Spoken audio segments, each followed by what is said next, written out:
Ladies and gentlemen, boys and girls, welcome back, one and all, to the greatest role on Earth, and a circus show that seems to be rapidly spiraling out of control, very desperately beyond the purview of a circus, as it's supposed to be. Welcome back, everyone, to the DAT Network and some more Extinction Curse shenanigans, playing some Pathfinder 2nd Edition, rolling some dice, uncovering some mysterious threads woven throughout not just our own little circus show here, but the entire town that's seen fit to host it.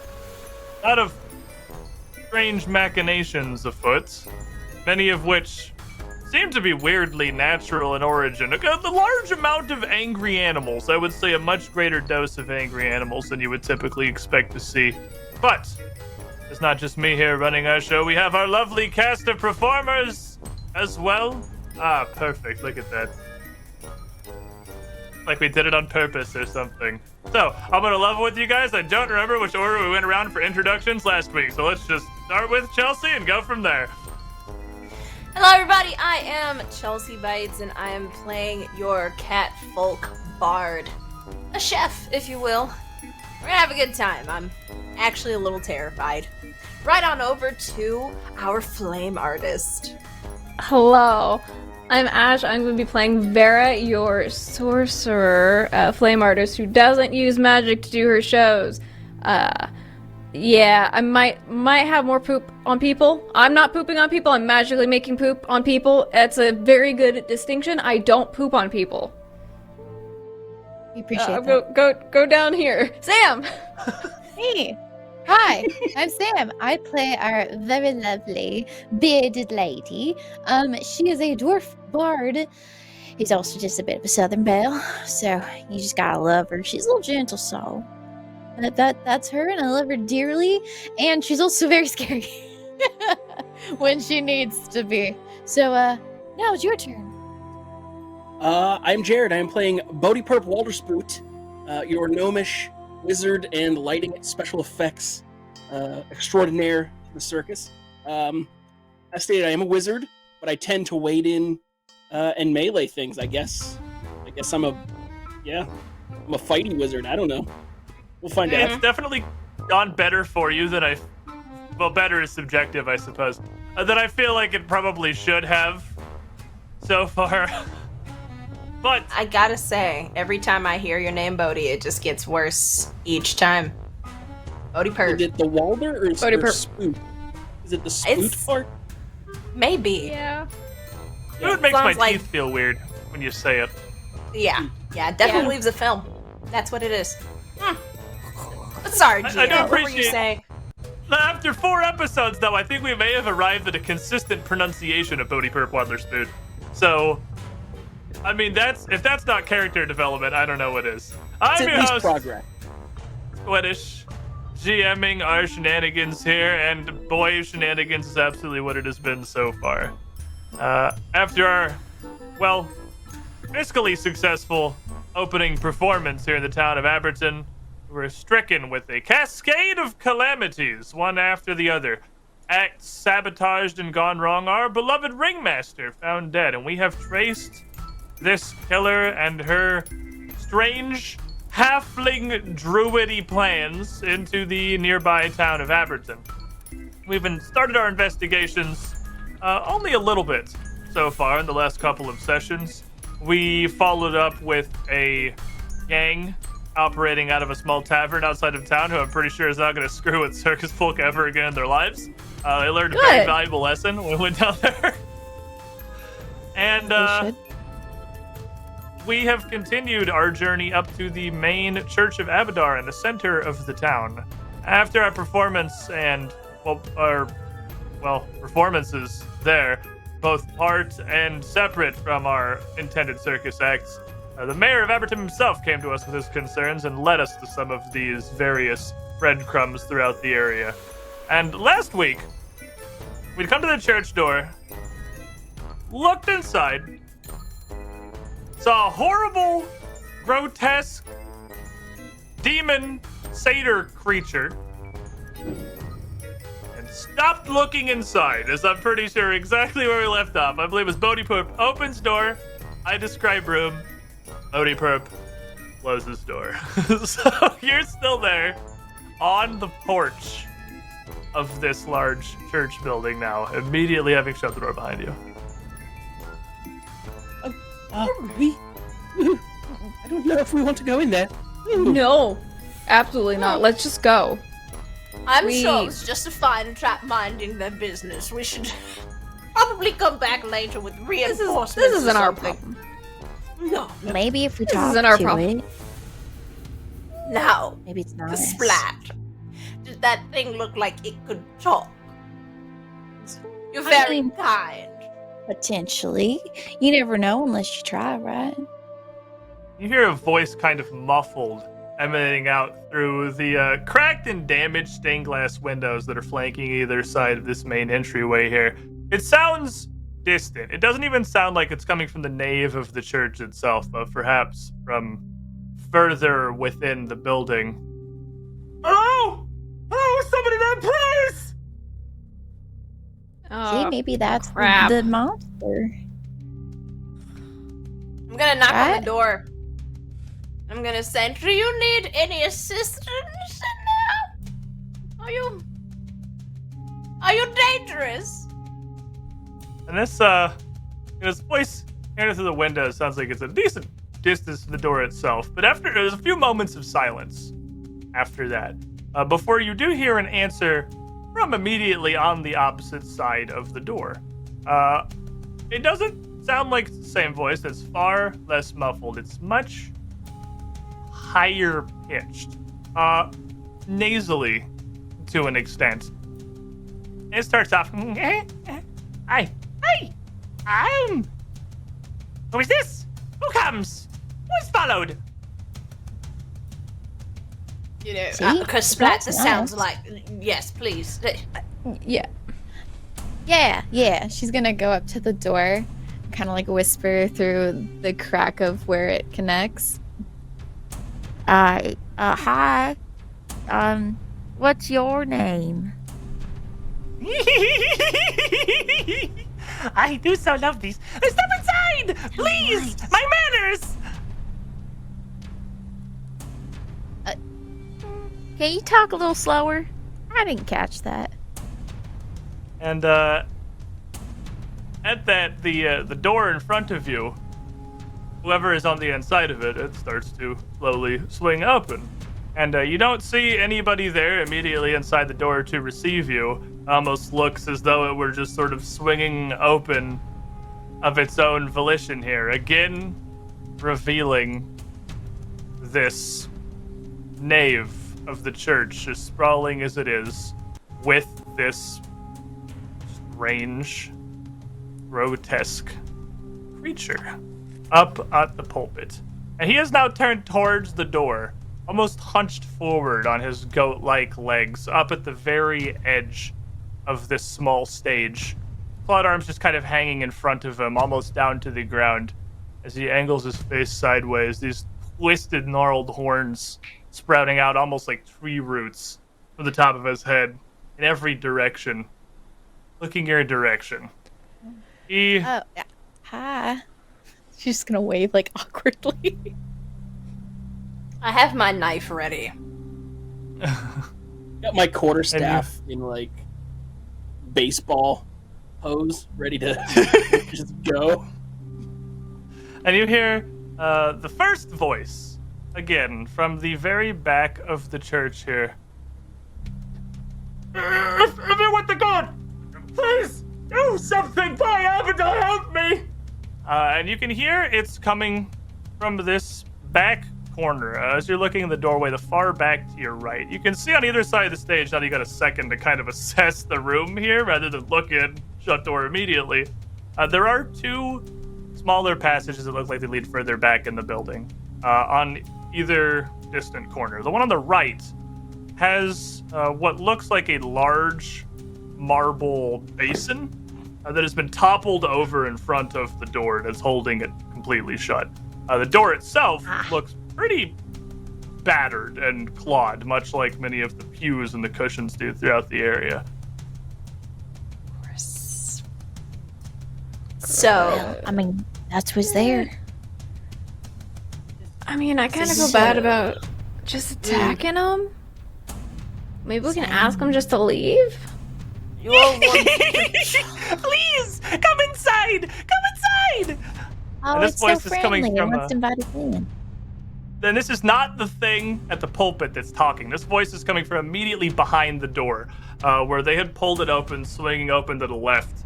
It sounds like they are immediately behind the wood of the door itself. Can I do my trick with ballast again to send him like up to a window to and then look through his eyes to kind of get a better take of what's on the other side of that door? Well, it's theoretically possible that one of you could like try to. Again, these stained glass windows are like multi-pane, so maybe they're cracked and broken and missing chunks. There's nowhere you can cleanly see through them into the church itself. But ballast is pretty small. It's literally just a beetle, right? So I mean, Yeah. he can get in here a lot more easily and look around the back of this. So you share your senses with him. You see there is a second creature in here, like hanging on the doorknob. Perched right on top of it, like with his hands and his feet, a small green imp-like demon with long bat wings. They look like they're longer than his whole body, folded back behind him as he sits there, massive fanged grin on his face, tiny pair of little spiral horns framing his eyes as he just waits behind the door, like he's trying not to giggle. I release my connection and then I start like miming the horns and the fangs. The wings. Should I like bust it open and stick it between the wall and the door? Hold it there? I think that would be the appropriate procedure. And then y'all can move forward and I'll hold this sucker back. Alright, and I'm actually gonna do that. I'll move inside the church. As I walk in, I'll say, I'm coming in now! No And I want to try to surprises? push the door against the wall with the imp in between the door and the wall. So as Vera and Tabitha enter the room, they come in first, and Kasplat goes to just slam this to hit this little demon. The demon had the same idea, but backwards. He tries to shut it after a couple of people are in the door.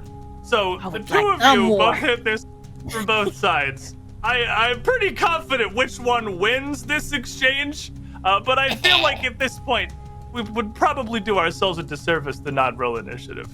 Woo! So, Let's do it.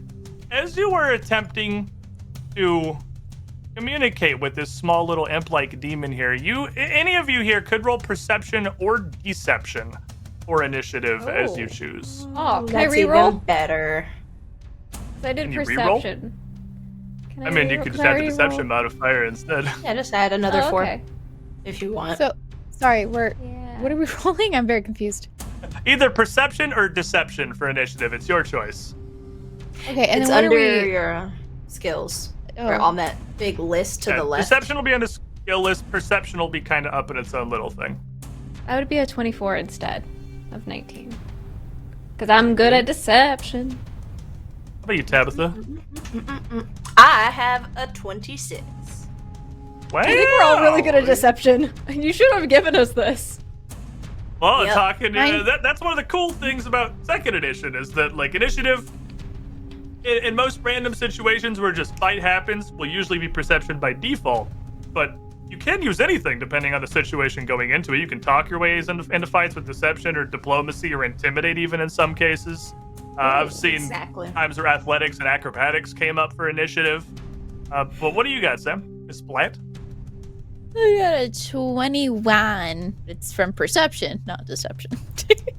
I got a 0 in Good deception. rolls.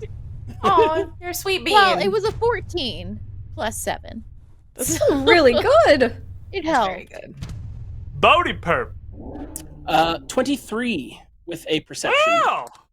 Party is Oh, very spicy. on edge and ready for things to become bad here, clearly. Our tiny little imp friend is going to get an 18. He's definitely going to get smooshed. And as you come in the room and this imp goes to shut the door, the demon on the stage as well takes this as his signal to roar with fury and go to charge forward. He is definitely also going to roll initiative. He is going to get That's a Does he 21 have to? also. right. Does he Yes, he have doesn't like a- have to, but he's He going might just to. maybe he wants to read something, some pamphlets or something up there. Maybe he wants to talk about our Lord and Savior. I don't know, Desna or something. I know that's a whole nother. Lamash too. Well, even. he doesn't seem terribly happy with the Abadar Church, so maybe. But Tabitha, you are up first of the 26 here. Okay. It's charging at us. It's definitely coming down the aisle, yeah. Oh, is it? Okay, it hasn't moved yet. That's what you're saying. No, it's not All its right. turn.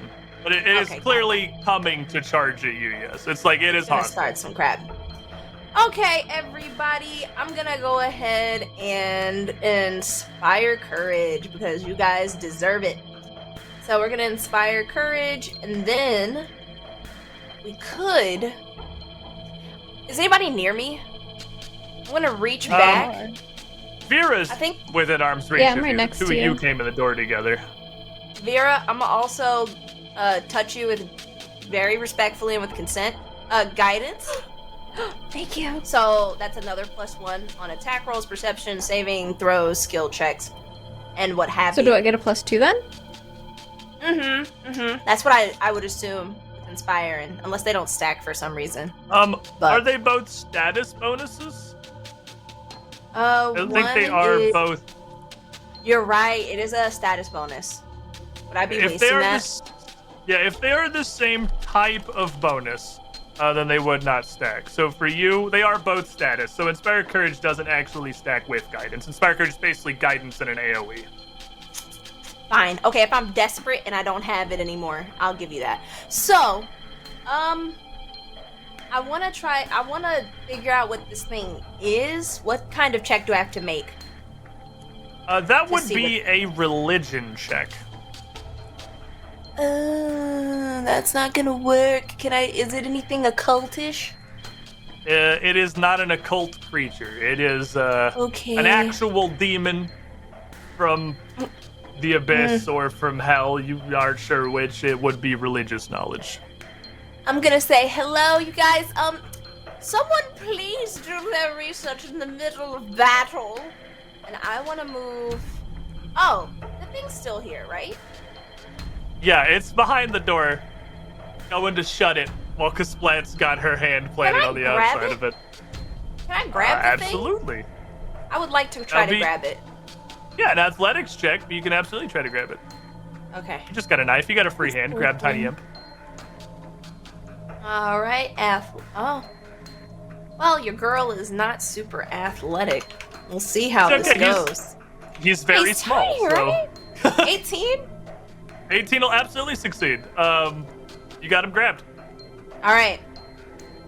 So me saying that to them, I have one more move. I have one more thing, right?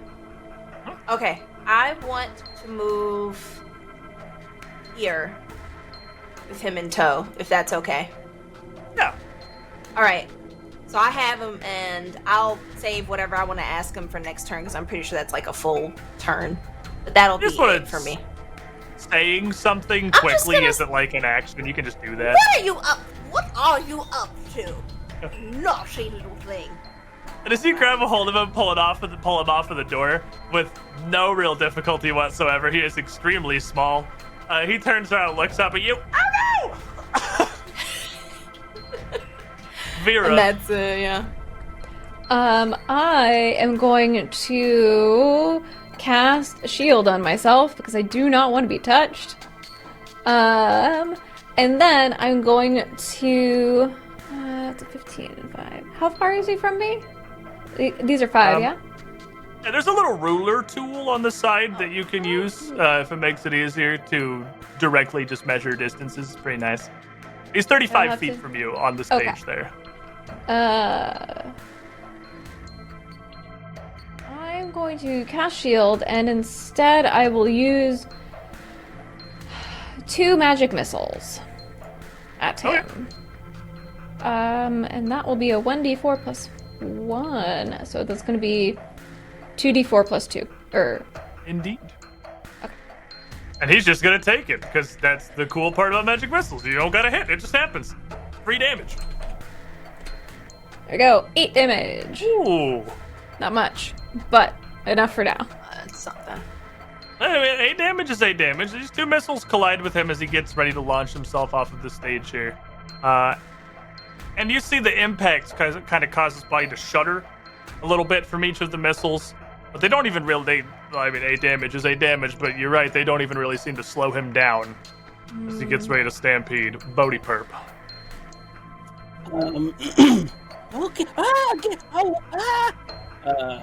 Panic, just unknown what to do. I'll fire a ray of frost at the imp up on the pulpit. As Lucas says, he's going to come at us for money to repair the church's roof, and we can't have that. The roof is probably the least destroyed part of the church at this point after he's had his time in here. Well, that doesn't fit the trope, Squiiddish. 19 on the die, plus 8. 27 to hit, sir. 27 will absolutely hit the demon. That notably does not crit the demon, but it will hit him. Copy that. But max damage, so we're at, I do my math right, 12 damage. And, yep, that's it. It did not crit, so 12 damage. Okie dokie. And then 12 on panic. your Ray of Frost? Yeah. It was 4. I rolled 4, and it's plus your attack modifier, or your Your casting ability modifier, which should probably also be 4. I was like, wow, yeah. that's a really good cantrip. Yes, 8. Also 8 total. damage then. 8 total. You got me. I was cheating. At least you have 1 action left there. Yeah. I'm gonna kind of panic scramble and run in here and jump up on this pew with my quarterstaff ready to swipe at things. Like if the guy comes by, I want to reach out and thwomp. I mean, Odipert the melee wizard is ready for action. Yeah. Well, this Oh, boy. demon, under this torrent of spells from the pair of you, jumps off and comes stampeding down the aisle. And he's gonna get most of the way down, and as he runs, if you both hit him for exactly 8 damage, 50-50 who he's more angry at the moment. 50-50 says it's Bodhi Perp. I guess you jumped up on a pew, so you're a little bit of a better target here. As he comes down the aisle, he's gonna rip free a big chunk of one of these pews next to him, just ripping off an entire section of the bench with both hands, and just in stride, flinging that towards our little gnomish technician here. Oh my god. Uh-oh. That's not good. And I think I have some cool stuff in here. What do I have? I already rolled this. I'm not going to use it now. But what do I have? I have roll 2d20, take highest, and make you. One of you roll 2d20 and take lowest. Okay, I have both of those. He's going to get a 19 to hit you. Oh, the poor bench. That's gonna hit. Uh-oh. And it is a chunk of wood, probably almost as large as you are. And it's going to connect pretty soundly with Bodhi Perp here for 12 points of bludgeoning damage. Uh-oh. So you did a That's plus a 1, lot. right? Does it go to AC? I don't know. Yeah, it's still. I don't think it goes to AC. I was like, Oh, is what this Even the if it same? did, even if it did, and I cast shield, it would be. I know. It still hit Okay. you.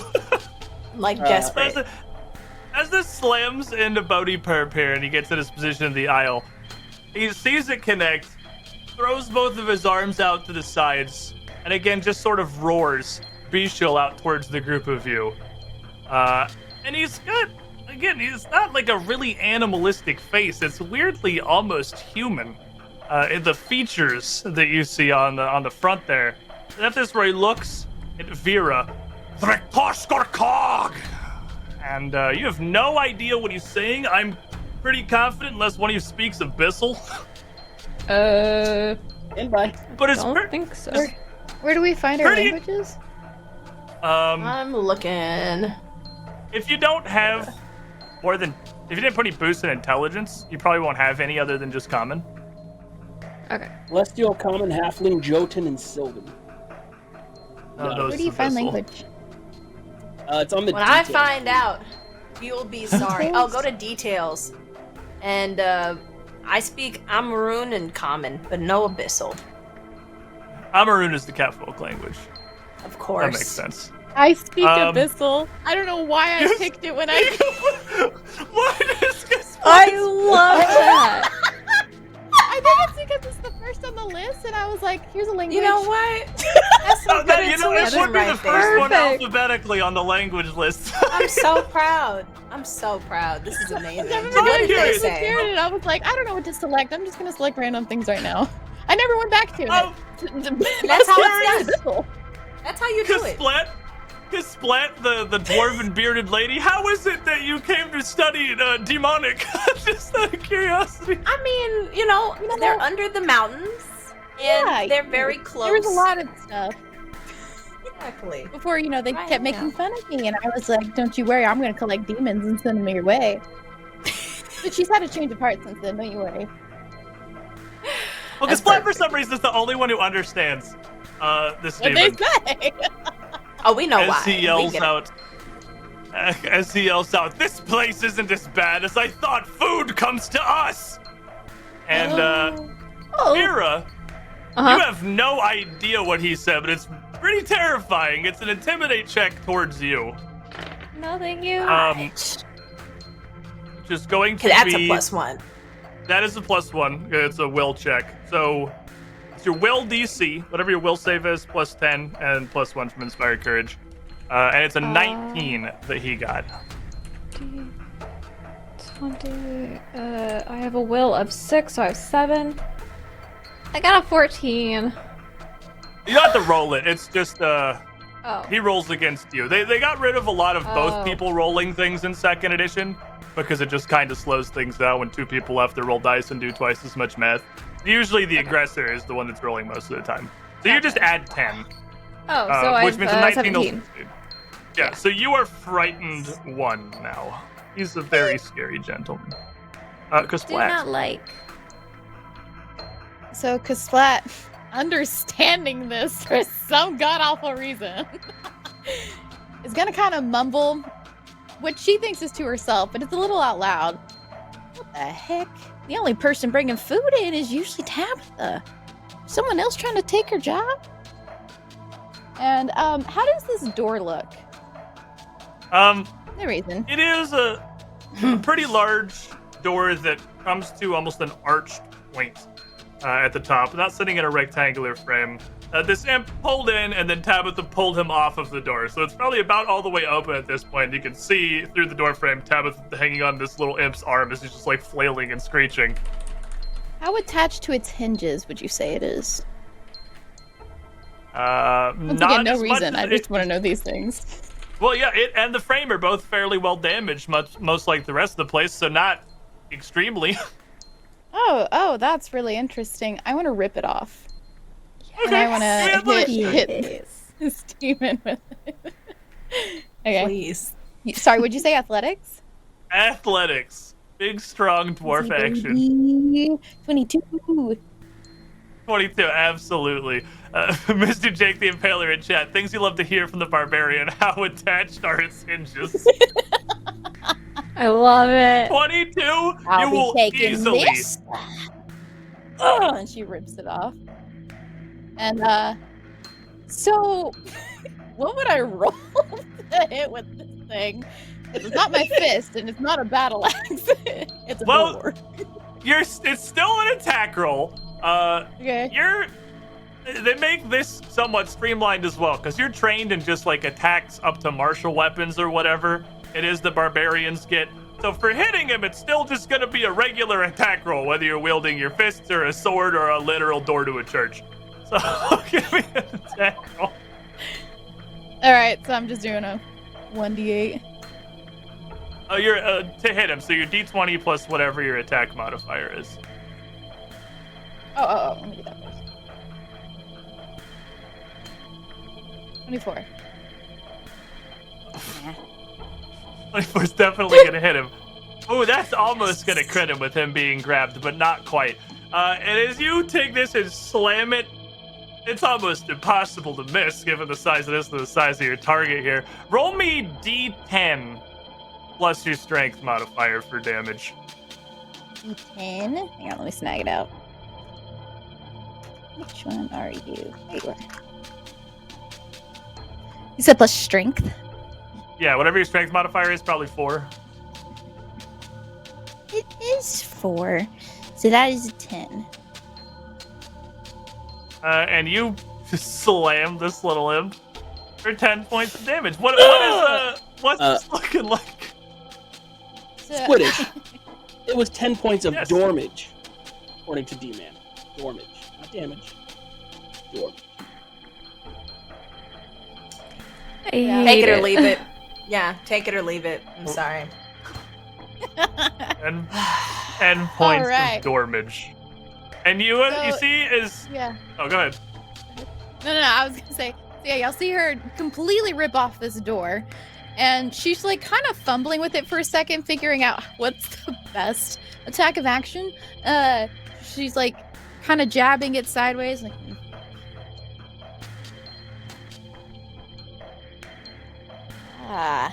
All right, here it comes, sweetie. And she's gonna like grab it from both sides, kind of the flat end, and like bonking it, almost like it's a hammer. But, you know, full force. Oh, no. So this is some WWE action here. Is Tabitha's got this imp in her hand and sees an entire door coming for her here. And this door just crashes down over this little imp, completely splintering across this demon, Tabitha's arm and the ground here, just destroying itself in her grasp as it smashes over him for 10 points of damage. You got an action left. Phew! Well, now that I'm sure the door is kind of broken a little bit, Very broken. I'm gonna take a piece of it and jab him now.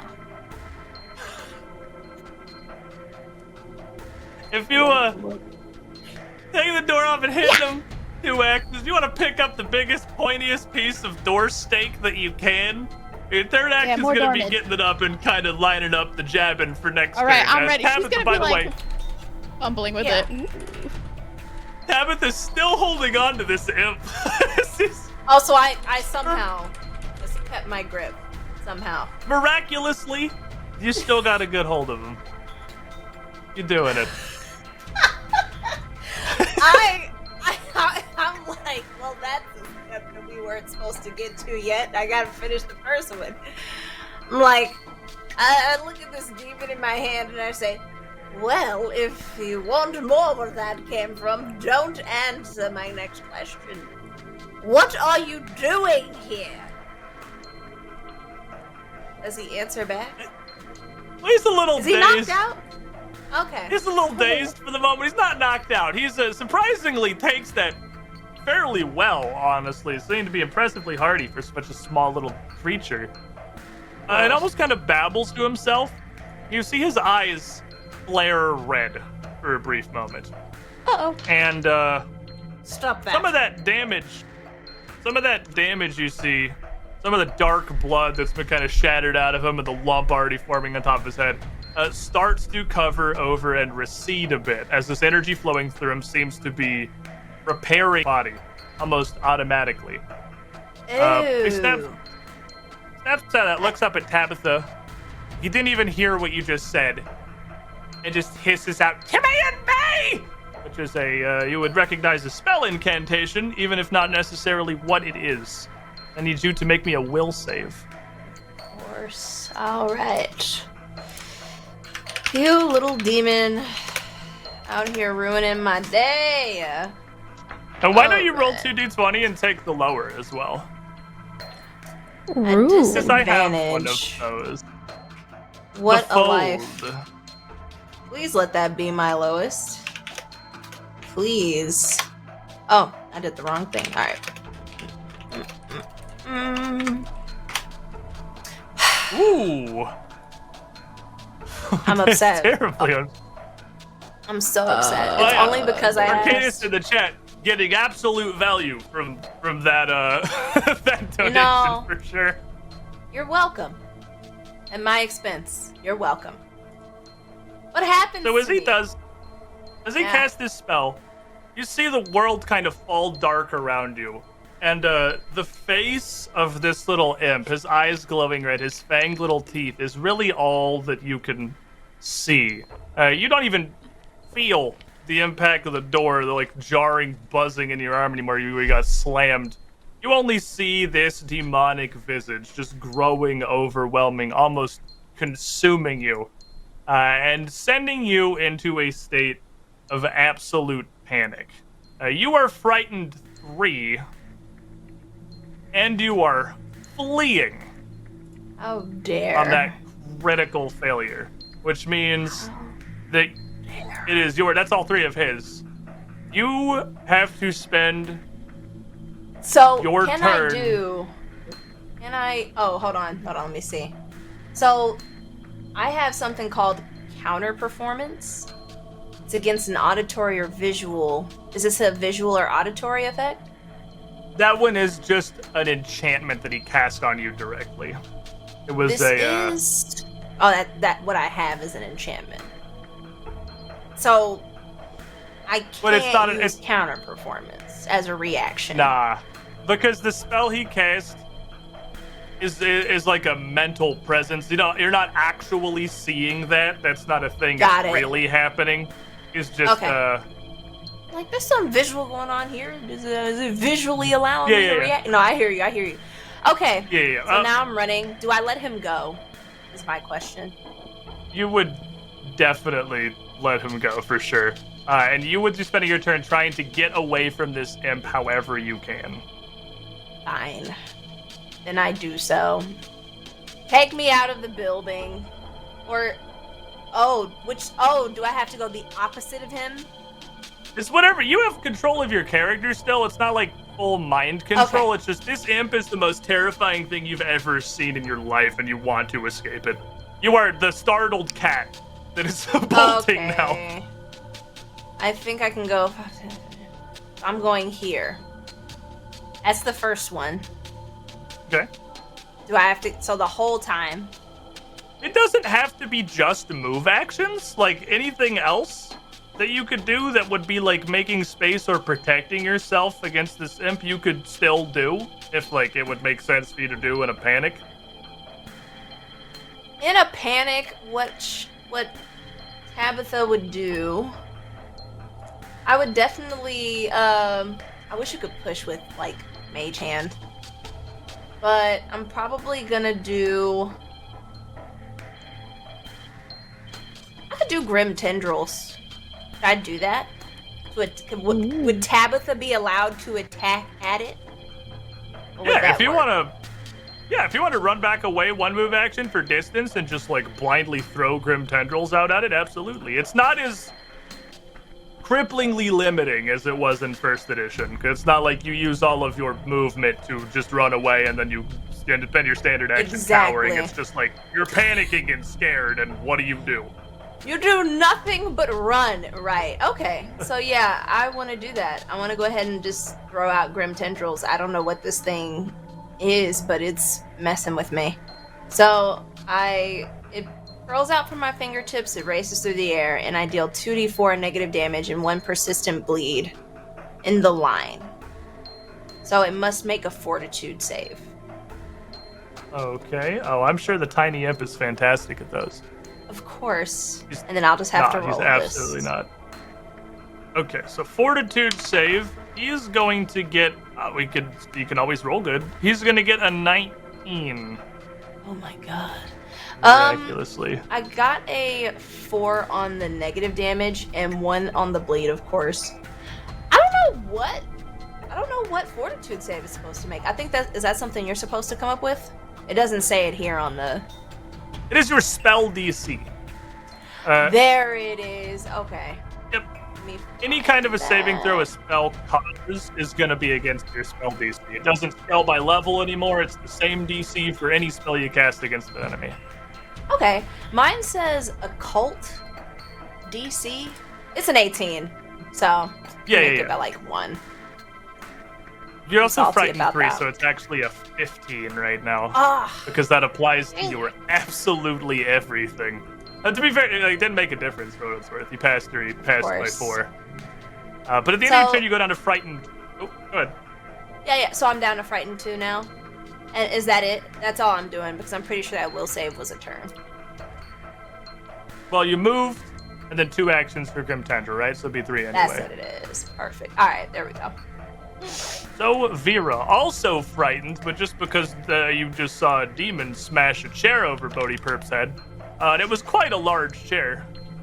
It was a pew. Yeah. It was an entire pew. Now, seeing also that Tabitha was frightened by this creature and her doing her own grim tendrils, I'm gonna do the same and strike back at him with my own grim tendrils, reaching out and sending that dark, deep sleep back towards it. That would be... Let me roll that. And this is from the imp or the big To the- goat? The small one. Okay. Blow up this little limp and then move on with our lives. Yes. And then... Sorry, and then that would be a plus... Sorry, it's the d20 plus 4? Or I think he Am I makes using- a fortitude save. 4 to save? You don't have to roll to attack at all. He just makes a fortitude save. It's usually one or the other, except for exceptionally powerful skills. So he gets a 16 Which against your does spellcasting DC. which is 18. Probably. Yeah, even with your frightened condition, he still fails. So he will take the full effect. Wow. So that's going to be... 2d4... 5 damage. Plus 1 bleed. Okay. And then I'm gonna move back a little bit. Just a little bit. Only Perp can take it. He's fine. Yeah. I'm hoping because Flat Only will Perp. protect me. I mean, if you recall, I'm invincible. So, Yeah, 100%. And I do want to point as out, we come to you, we got a raid from Unmade Gaming. Thank you for joining us. And Mr. Jake the Impaler gives a Saul buck to all the players, especially one for the door. This is a fancy way to say it. So we got some bonuses on the board. Thank you for that. Thank you for the follows. I'm gonna butcher this. Nail Faustus Animus, Nanosphere 5, and Loopy Caster. Welcome to Dat Fam. And now, Maleficus Animus is what I've been calling him on my channel. I have no Okay. idea if that's right or not, but thanks for coming over, my friend. it also looks like Scald's Tale has donated. Says Squid needs a negative roll on his next roll. Ooh. I I agree. That's a thing. We'll make that happen. You tell him what you don't all want to die to demons in a church. Okay, I see Yeah, how it's it true. is. It's true. No. It's true. Yeah, no. All right, now watch Bodhi Perp die. Anyway.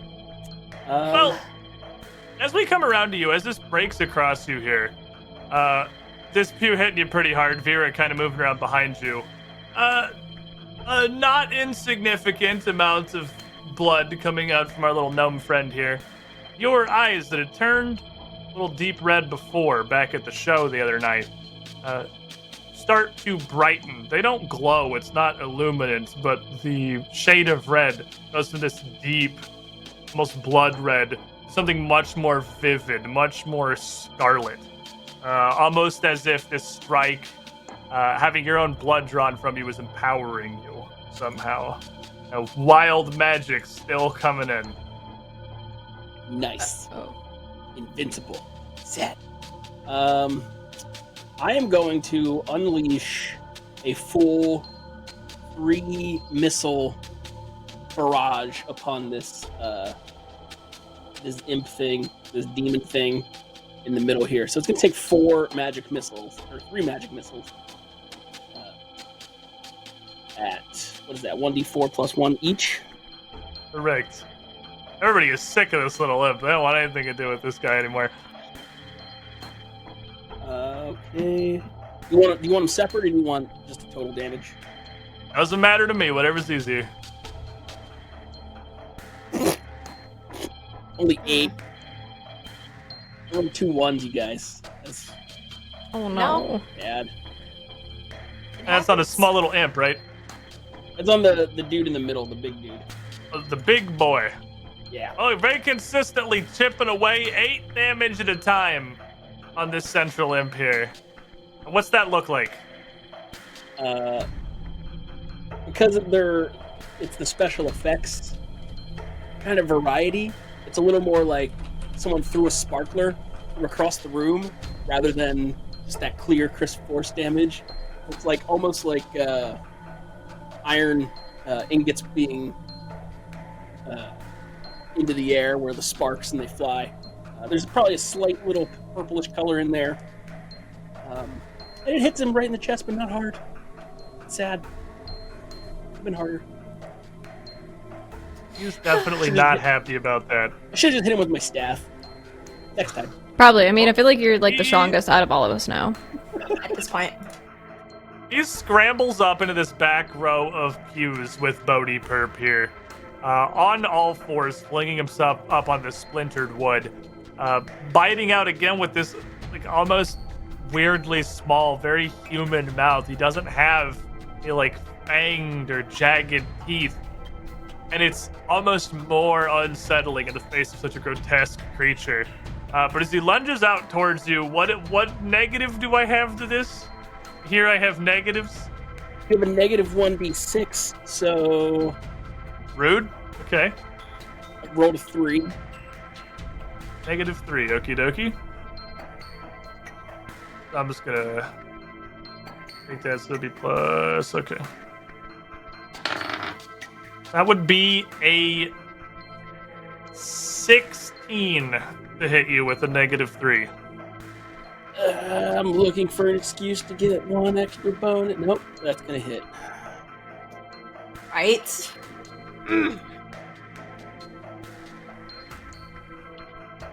And as he bites down on Bodhi Perp here, just a savage, attacking like a wild beast. Not super high damage, fortunately. Only 9 points of piercing damage. Only. Only. Oh, boy. Fine. Right, I'm still at 3. conscious. Still up. You're good. You perfectly fine, Bodhi Perp looks. Maybe. Why don't you make me a fortitude save, and then I'll tell you what happens based on your roll. Uh-oh. I will do that. We will see. What am I adding to this? Add the 6. Are you telling me the gnome wizard isn't good at fortitude?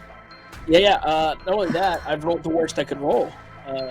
Natural 1, modified 7. I have good news for you. There is no critical failure effect on this. It is just a pass-fail. So if you're gonna roll a natural 1, I guess that's an okay place to do it. This But- is the one. As it bites and clamps down on like the side of Bodhi Perp's neck, almost, and pulls back, it doesn't look like a vicious wound, really. You can see he's pretty injured, clearly. It definitely draws blood. But it doesn't look immediately mortally damaging. But over the next few moments, as this creature lashes out with a wild swipe towards Vera out behind the pews, Bodhi Perp, you would feel it. Vera, you definitely see it, because Splat and Tabitha might notice a little further out. His flesh on the side of his face and down to his shoulder is almost starting to roll and knot and boil and distort.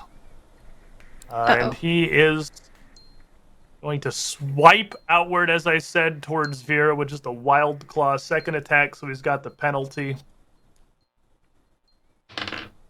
11 to hit you. I have a 17. I'm just too quick.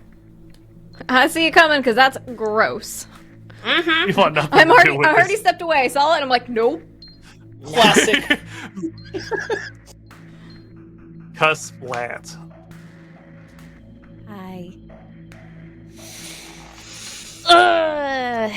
Smash it. Yeah. friend Bodhi's looking pretty rough. It's looking very rough. Yeah. So I'm gonna just, get over here and throw a couple fists.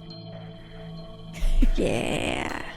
Yeah, I'm gonna use my next two things to try to whack at him. At the imp or the goat demon? Go demon. All right, you still got a piece of door in your hands. If you want to use that, you got either. That's Sweet. adorable. I will jab This is why they With attack the- you, Jared. with this stick and just lodge it in there and leave it, and then I'll use the other one to punch. Ooh, actually, I'll use the other one to punch it in further like a hammer. Ooh. All right, I'm give disgusting. Oh boy. All right, cool. I got a nat 20. So Ooh! that's for one, which would make it a 28. You- Absolutely. I mean, natural 20 obviously going to crit here as you slam this piece of door into this demon. Go roll, we'll say D6 for a splintered piece of door. So D6 plus your strength mod plus 4, and then double it and tell me what happens. Give me this Okay, beautiful you said crit flavor. D6 plus 4. what? Plus 4. Okay, and then what? That's it? And then you double the Then- whole thing. Cool. 18.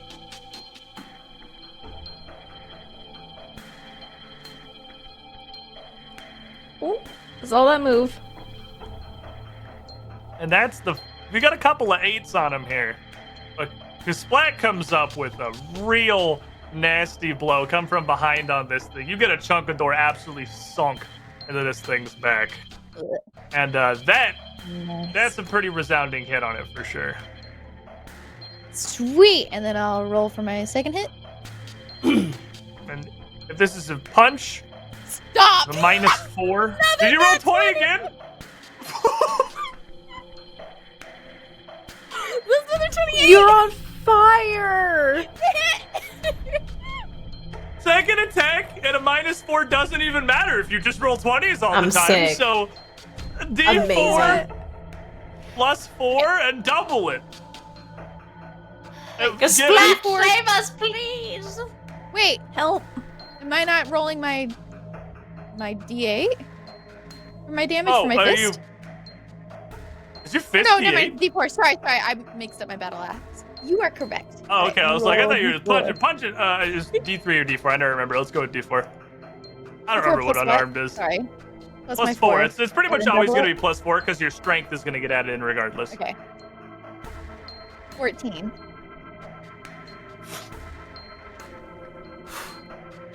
Y'all putting 8s on this thing, and Splat comes up and it's 32 damage in Huh. one round, just slamming on it from behind. Friends aloud! She's just decking him. And it's We all have our strengths. Splats is definitely strength. Mine is just straight. Just straight. if you do one thing, do it well. Oh my gosh. And, okay, that's it. I as- can't roll another 20. As we come Do around to this imp here, I see we have a wild magic entering the field from Scald's Tale in the audience, targeting Bodhi Perp, who doesn't have enough things happening to him right now Oh, no. and needs to have more things. Is this the big one or the small one? This is a regular one. Give me a d20 roll then, my friend. 12. Sir, 12. So as Splat lays into the back of this demon, a couple of things happen. As she's hitting it, very similar to the imp, like a dark, almost black, thick, tar-like blood is spattering out from its body across Bodhi Perp. And as he's warping and his skin is boiling and knotting and swelling up in very unsightly ways, this blood that's hitting him does not make him look any prettier. But his eyes only continue to get lighter and brighter. And this isn't your new magic, this is your old magic. That blood landing on you is actually going to heal you for 4 points of health. as the demon's blood seems to invigorate you directly. Beyond that, though, as it hits you, it's not a pleasant feeling. As a matter of fact, it burns. It burns intensely inside of you. Like inside your throat, inside your stomach. It feels like a fire has been lit. Awakened inside of you, if you will. Interesting. My Bodhi Perp always got to be near death. It's like my constant state. Just got healed for 4. Don't complain. I'm still near death. Yeah, I'm pretty close enough. This small imp in the back here who is now bleeding and is pretty upset about the entire situation is just gonna take. He's gonna see you laying into this goat demon Kasplat, and he's gonna screech out, "No! No! You cannot stop us! You are just mortals!" And just like kind of flail with his tiny little clawed hands at your back. I'm not gonna say uselessly before I roll the attack. It might very well be uselessly. 25 to hit. Why would you lead us on like this? Right? Well, because Might why I have to wait till fight that's you. why I said I was gonna wait till I roll the thing. Well, I mean, but it does 1 point of slashing damage. I mean, so It's like a paper cut. yeah, it hits you, but it's not terribly damaging. He's got tiny little. It is like a paper cut, really. So, Sam, if you were to describe Kasplat's general demeanor as a traditional alignment, what would it be? Like getting hit, or Your alignment, like the lawful good, Oh. chaotic neutral kind of thing. oh, I would say Kind of she's pretty neutral. Like I feel like she's an overall pretty general neutral because she's constantly fighting both sides of herself. So whatever kind of works, she'll lean that way. But Not a no, super heroic paladin by any sense of the imagination. No. So 1 she's point of kinda damage, vibing. but he does have a little bit of a sting to his claws. Make me a fortitude save. He has So did I just roll? technically D20 Sorry? plus your fortitude save modifier. It should be pretty fat for you, I imagine. It should be a pretty big number. Plus my fortitude. 14. Sorry, I didn't get a 20 that time. I tried. But the claws are not what hurt you the most. There's a little bit of a stinging beyond that, as his demonic little hands have a bit of an afterburn on them. And you're gonna take Little demon. 4 points of poison damage on top of that, so 5 total. You got 40 health. It's a gentle tickle at the end of the day. And then his eyes are gonna flare up red again as some of his wounds continue to slowly start to pull themselves closed as his very form seems to natively fight against injury and destruction. Before, seeing his dumb little hands hitting you and you not even really acknowledging him other than like, ow, please stop, you're an annoying fly. He's gonna stop, pause for a moment. You see the cogs turning in his head. And he sees the little burns on your shoulders, around your costume, around your armor, from his claws. And his eyes kind of light up, and he gets a smile. Aha! The poisons! And his body is going to extend. His head is going to shoot out. His neck reaching to become feet long. His legs extending and fusing together as his entire body sprouts myriad arms all the way down each side of this whole length. His horns shifting forward and morphing into strange mandibles as he turns into a massive centipede. oh my god. Probably it's 7 to me. 8 feet long with a huge set of jaws and still the same little fire in his eyes. And then he's gonna bleed for one because grim tendrils. And then Tabitha, who is no longer panicking and is just frightened too now. Still frightened. So frightened 2, what are the conditions on that? Like, what am I doing? It's just -2 to whatever rolls you'd be Okay. making. You can do Okay. anything, it's just, that's numbers. Okay, so let me see something. Ooh, you're right here. Am I able to go across these pews? Yeah, it would be somewhat difficult. You could say difficult terrain, so it'd basically take 10 feet of movement per square to move through them. Okay. Take your way through, because they're kind of savaged. Alright, so basically I spend 2 movements to get here. I assume. Okay. And Sounds good, I yeah. am going to go ahead and touch yeah, I'm gonna touch the splat with Sanctuary.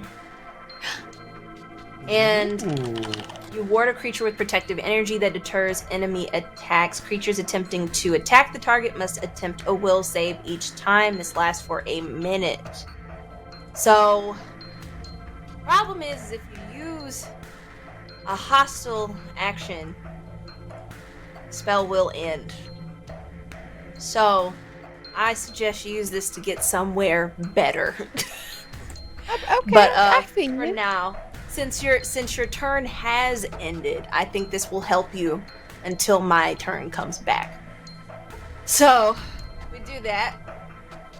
And that is the end of my turn, because that is all I can do. All right, and you, does this sanctuary have any manifestation? Is it visible? Does Splat feel anything? It's somatic and verbal, so I definitely have to touch her. I don't think you can flavor it as like you see it. Yeah, that's It looks what I'm kind of like a asking. dome. Yeah. I'd say you could see it as a dome, but it doesn't have like a visual effect to it at all. Yeah, why not? Okay. I put some spices in the air. You're clouded up with some seasoning. A Heck dome yeah. of paprika and pepper. Makes them think twice. Yeah. And that's what I Vera, do. then.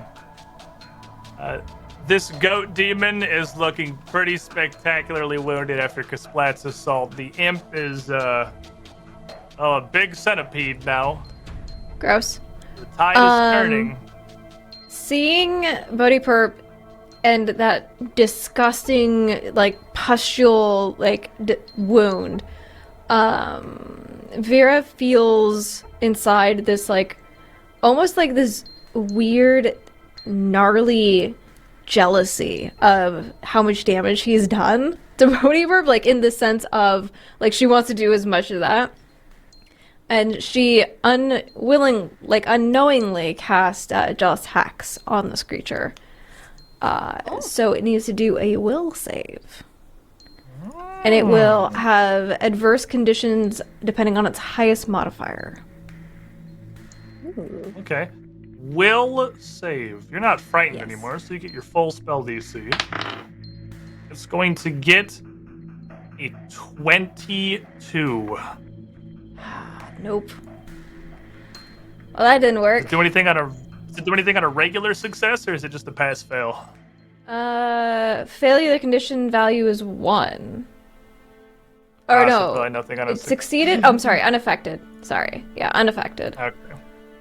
as you- Seeing that doesn't work. Oh, I was saying, as you cast this out, you unwitting or no, you feel this magic attempt to take hold on this demon, and you feel it almost repelled. It seems pretty resilient to a mental assault like that. and then because that didn't do anything, she's gonna send out that sleep again and the grim tendrils to it.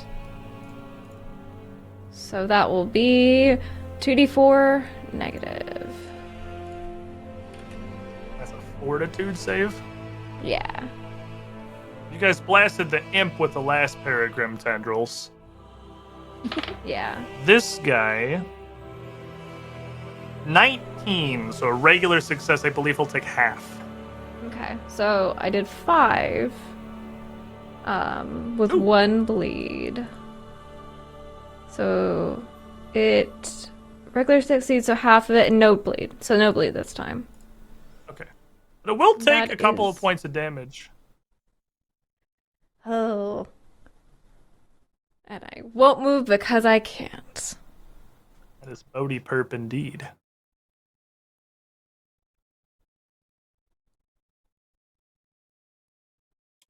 Yeah. How am I gonna die this time? Well, I mean, he's right there. He's right there in front of me. I gotta lean into what's been working. So we're gonna see if we can Babe Ruth this boy. He's gonna come down you and kill- try the patented wizard bonk. See what happens. Wizard bonk. Here we You go. can't here keep we getting go. away with it. Okay. All right. I'm gonna use the ace note to add a d6 to this, just to bump it up a little bit. Okay. Does a 23 hit? 23 absolutely hits, yes. Yeah, for my 1d4 bludgeoning damage. Oh, I should have used it on the damage. Can you add it to damage? It says any I roll. didn't consider. Fair enough. Yeah. Aw. Could have used that. For a total of 3 damage for my first attack. All right. Well, you do hit him. It is a resounding crack against his horns. He takes some damage. But even injured as he is, that's not the kind of blow that's going to bring him down. Not quite yet.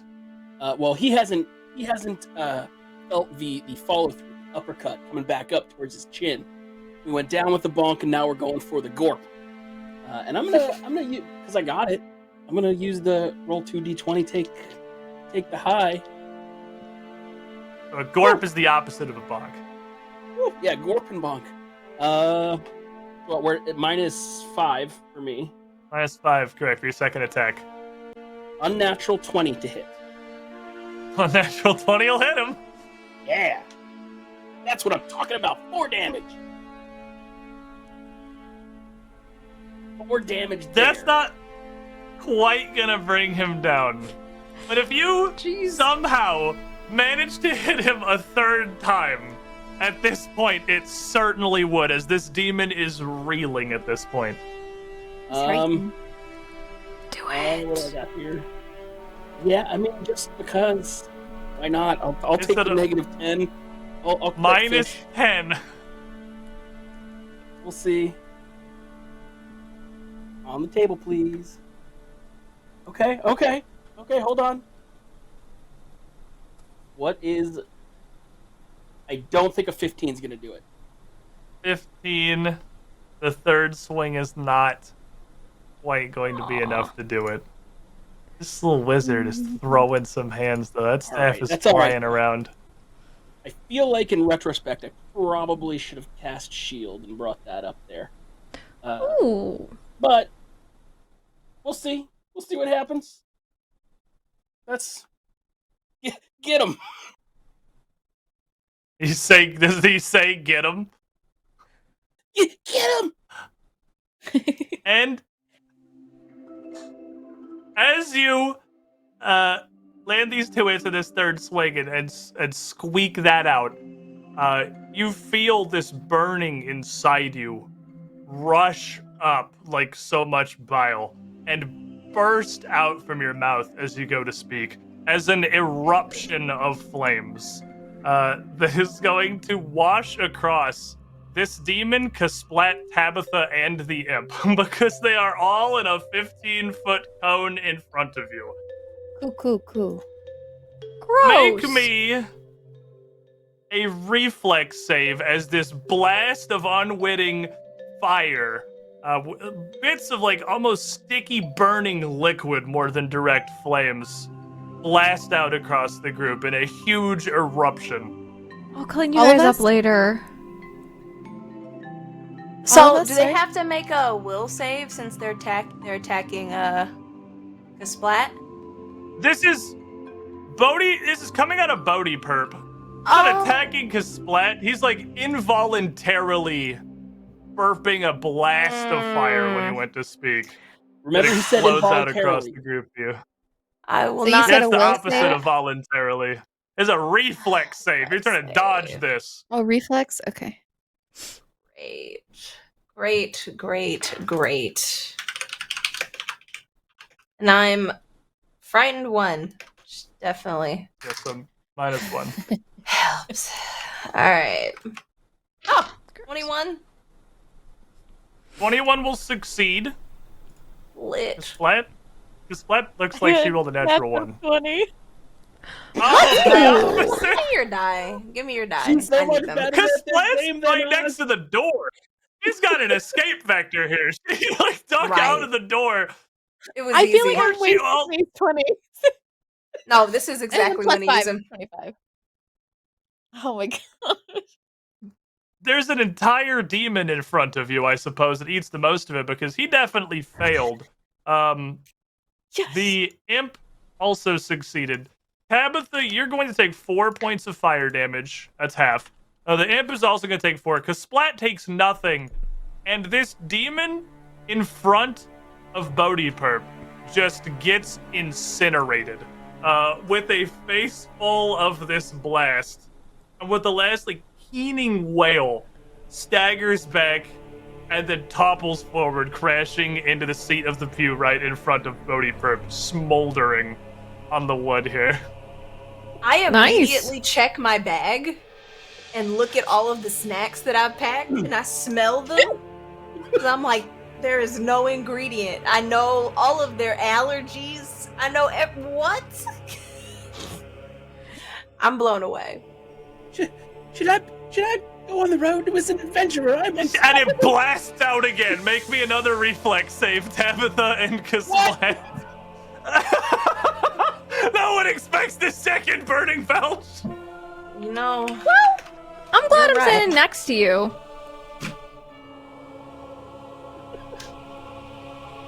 I'm not upset, but I am. Is there like something where it just doesn't happen? Give me that. I want the thing where it just doesn't happen to me. You have a sawbuck. What does a sawbuck use? I need to be reminded. Advantage, essentially. Reroll basically advantage.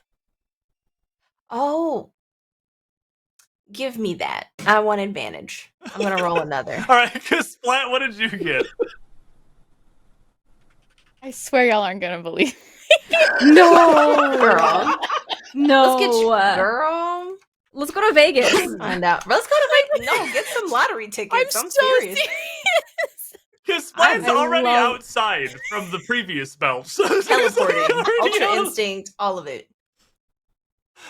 What'd you 18. 18's a success. You'll take half. You take 3 more points of fire damage. That Centipede Imp Excellent. succeeded the first one, but failed the second. And at the 7 points of damage that it takes, is also gonna be consumed in a blast of fire from Bodhi. What? Wow. As these Nice. like 2 coughs of flame incinerate the pair of demons and set these smoldering embers across the back rows of pews and the door frame here. And at that second one, Bodhi Perp, you feel this flame leave you. You feel your stomach settle a bit. You feel you all would hear an audible gurgle It from the does- gnome's It tummy. doesn't matter. I take Ew. the vest and I just pull it up over and I tighten it tighter than it should be and like loop it over my ears so it's not coming down. I'm gonna prestidigitation anybody that got touched by that, because that's gross. Just gonna clean it's everybody up. nasty. It's just Tabitha. She took half twice, so she almost dodged it, but like got moderately singed 2 times. Yeah. It's pretty nasty right now. Gross. Mm-hmm. So, they're dead. They are smoldering heaps on the floor. Bodhi, what did you eat? Thank you. I stand to the side. Yeah, I don't don't want stand to in front of Odie at all. Don't look at me when you say it. Just tell me what you ate. Don't.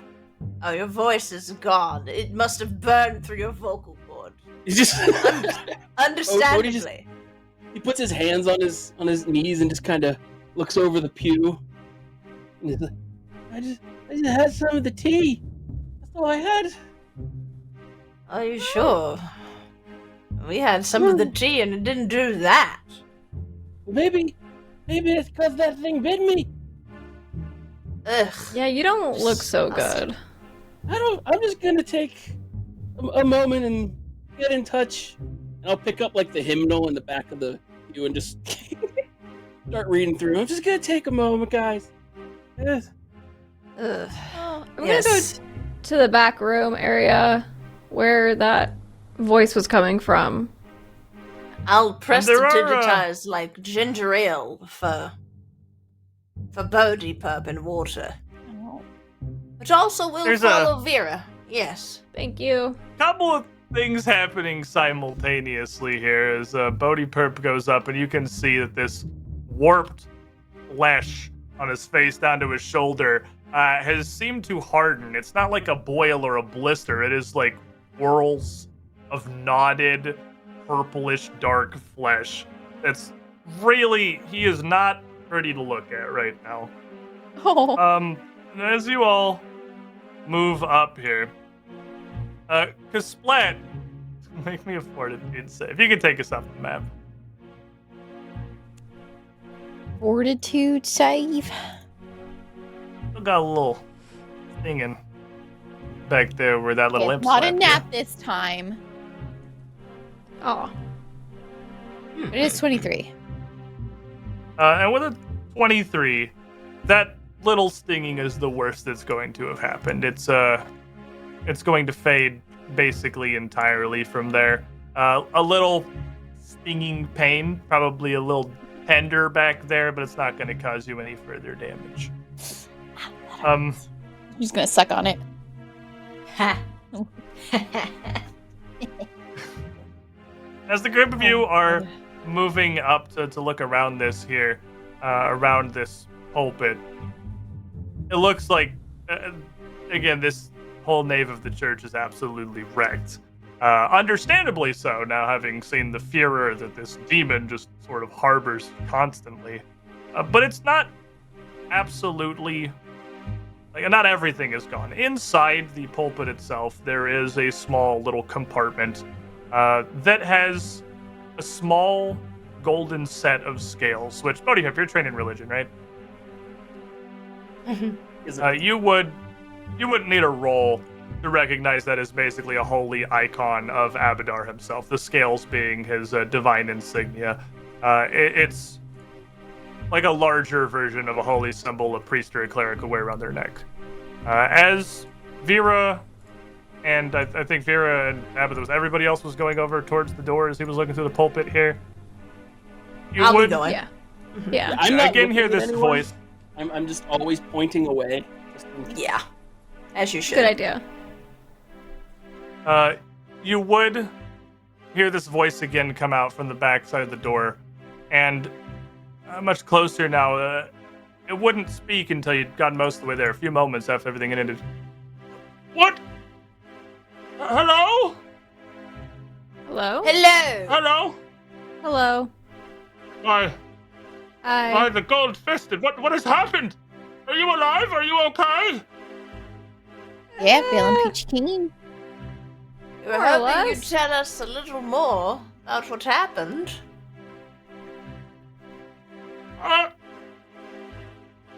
Can you... I can't open this door. Is something blocking it? Quite. Oh, I'm not Yes. strong. I move out of the way. 'Cause what? You need my help? We Gonna crack absolutely your do, knuckles. Kasplat. Yes, please. Use your talents. All right. One door down, second one to go. Do you need me to do a strength check or what is it? The problem is less the door and more the massive stone font that's been tipped over in front of it. That's probably about the size of Bodhi Perp, if not larger. So yeah, athletics check and try and haul this out of the way here.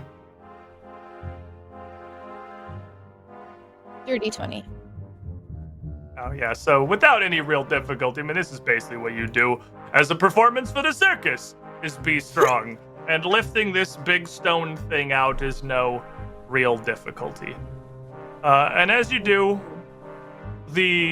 it's not exactly quiet. The stone of this grating across the wooden planks of the floorboards here within the church. The door slowly kind of squeaks open, and you see a man crouched behind it, a very ornate crossbow in his hands, kind of held up protectively in front of him, wide-eyed, very not in the best health. The man looks to be in his mid-30s, perhaps. Medium-length blonde hair, part on the side, drawn across. In very ornate and kind of elaborate priest's vestments of white and gold, with a huge golden key hanging from a chain around his neck, looking much like one of the ones that are depicted in the stained glass windows out front. But around the collar and the chest of his robes, there are myriad stains of what is almost certainly his own blood, as an assortment of massive gouges rip across his face. His entire face is welled up, warped, and swollen over, making him look nearly as disfigured as the goat demon that you had just defeated. To the point where it looks like you can't see terribly well out of this, and it's not super easy to understand him either. The voice really was not muffled so much by the door as by his current state. And he immediately, on his knees there, sort of collapses, prone on the ground, kneeled over as if in prayer. By the grace of the Gold Fist, in my hour of need, Abadar has sent champions to deliver me. Thank you, heroes of the Judge.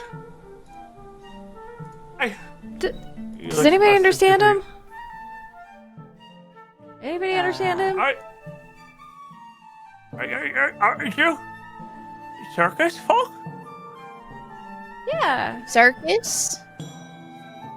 we were performed last night. I would not ever have guessed the divine plan of the Golden Road for my salvation to be at the hands of traveling entertainers, but the God's will, and I am deigned to obey. Thank you. And he drops the crossbow on the ground and put his hands together, like basically at Kasplat's feet here. You can tell he is almost overwhelmed. In the middle of all of that, I get frustrated and I'm like, please stop talking. I can't understand you. And I'll pull out some salves, like some cooking ingredients that you can use to kind of just like deal with whatever skin condition he's dealing with. Do I need to do like a medicine check? And am I frightened still, or is that done? No, it wears off one every turn, so like pretty much says fine energy would have been okay. As he pulled that out, he puts up a hand. Mm-hmm. Believe me, I have tried.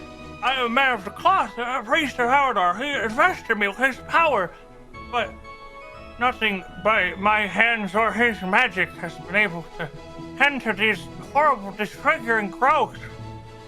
It's cursed warping of the demon's touch. So I can't figure out what that is with the medicine check. You can make a medicine check to try and figure out what it is. Yes. Right. It's not something you can immediately try and fix with a medicine check. Yeah, roll me one to see if you can tell. Is that going to happen to me? Where he bit me? I didn't figure out it's already kind of halfway happened to you. I don't. Aww. I can't figure out what this John Fangled thing is. I don't know if even my fish oil will help this visit. That fixes everything. Usually. But this is different. Ugh.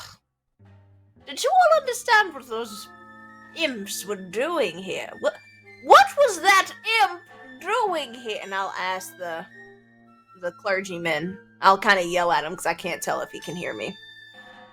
Where did it come from?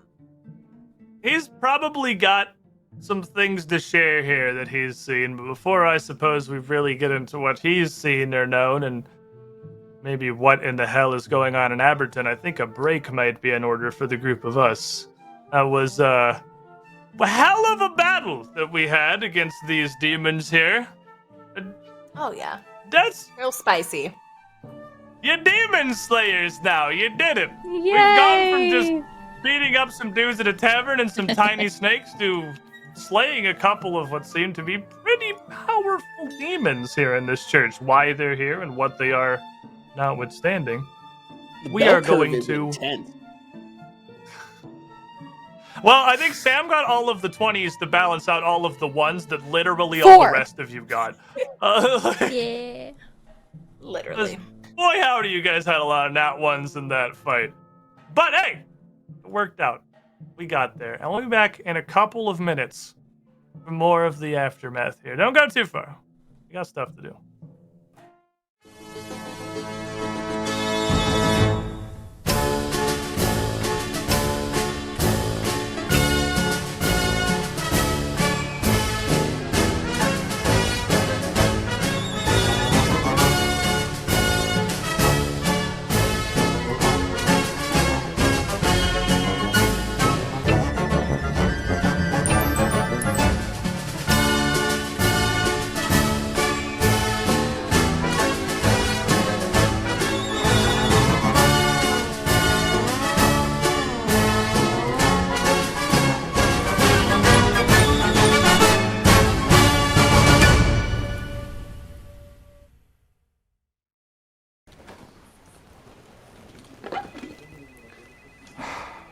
Jesus Christ. Yeah. Oh, nothing? It's just someone took the last of the coffee and didn't make any more. Well, it wasn't me. I don't even drink coffee. I wasn't really blaming you. Then what? Well, I was just... Oh, I get it. I'm sorry. I didn't even know you were there. But I'm always there, Matthew. I'm Jesus. Okay. Did you not get the memo? The part right here? Thou shalt not take my name in vain? I actually did not get that. Maybe we should revisit this part. About lies. We don't really need to do that. I'm sorry. It won't happen again. I hope not. You don't hear me running around the office yelling, Matthew Johnson! Every time I stub my toe or get a pube caught in my zipper. What? Matthew, I'm going to forgive you. It's kind of my thing. But watch yourself, all right?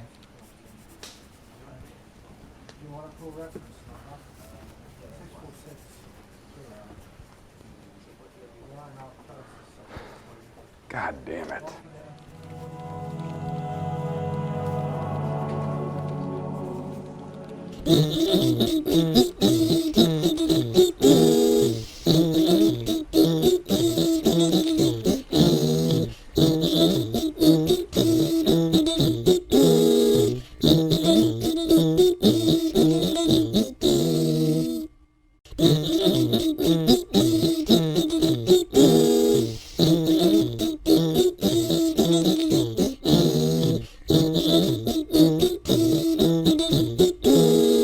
Tale of Garen and Friends, Part 5.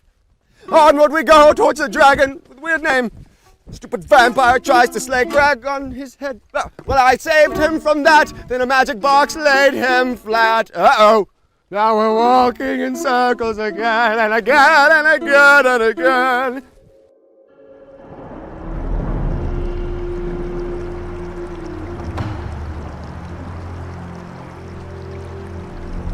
Long have I awaited a noble hero. Seek out my grave, avenge my death so that I might rest. Oh, it's you. Hey, Dad. How's things? My dad has never really forgiven me for a rather long and dedicated phase that I went through as a kid where I wanted to be an oral hygienist.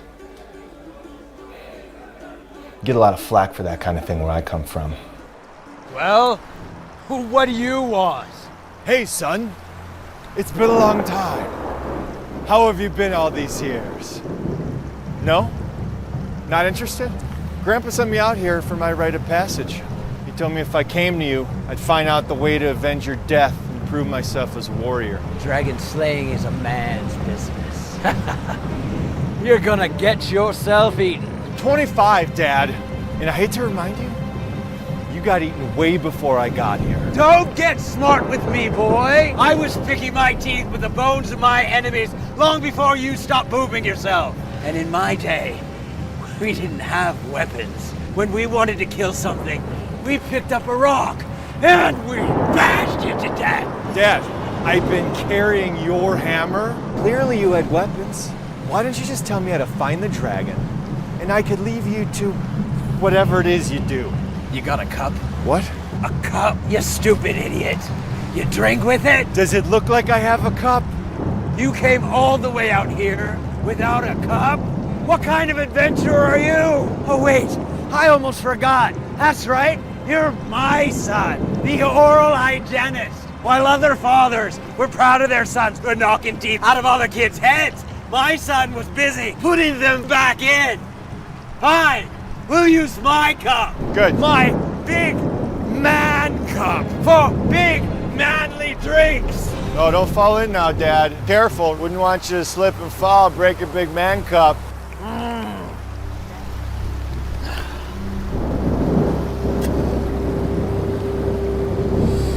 And now, my son, you will have the answers to all of your questions. I don't feel anything. What are you talking about? I don't know. A little water thing? What water thing? I was thirsty. Now shut up, I'm trying to concentrate. Okay. Come here. Come here. Sit still, you Nancy boy! It's not that bad! Oh! That was weird. Yes, but now you have all of my knowledge of the Dragon's Lair. That's a neat little trick and all, but you could have just written that down? Oh, excuse me, while I go fetch a pencil and paper that they provide for me here in the Netherworld so that I can write down directions to fools rushing off to their doom. Wait, something's wrong. Oh my God! Is that my mother? What are you doing to my mother? Oh, sorry, son. Sometimes things get mixed up there where they shouldn't be. What was wrong with you two? Son, it's perfectly natural for two people in love to show their love in a more physical nature. I mean, how do you think you came to be? I hope to God it had nothing to do with that goldfish. Well, if you can live with that rattling around up there in your head, there is no enemy that can defeat you. So goodbye, my son. I won't disappoint you, Dad. I find that unlikely.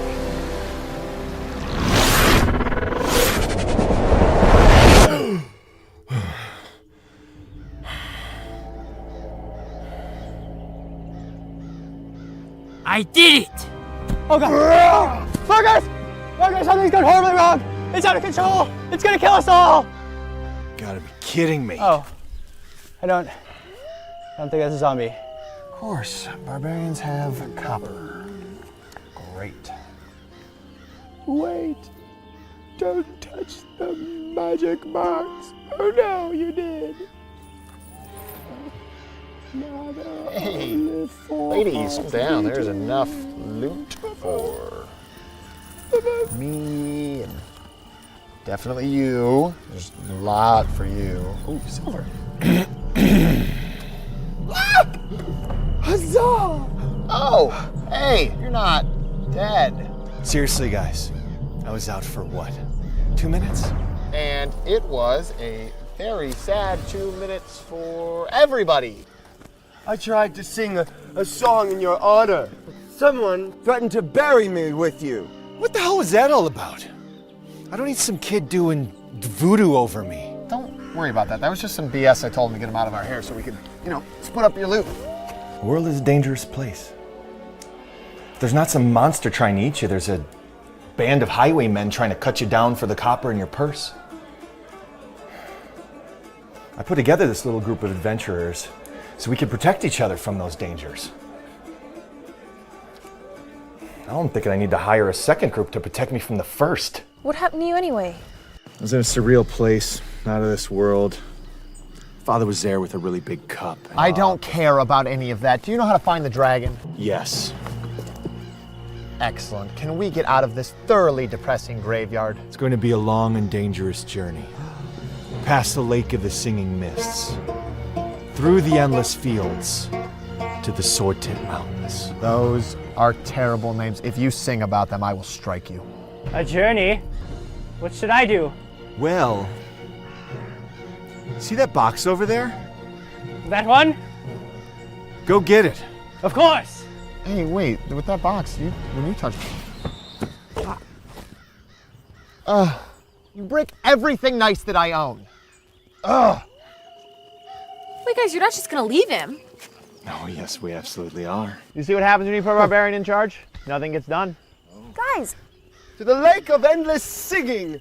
Oh, Craig. Lake of Endless Singing, that's not at all what he said. We missed you oh so If sure you're you gonna don't annoy touch me. people, just do it the right way.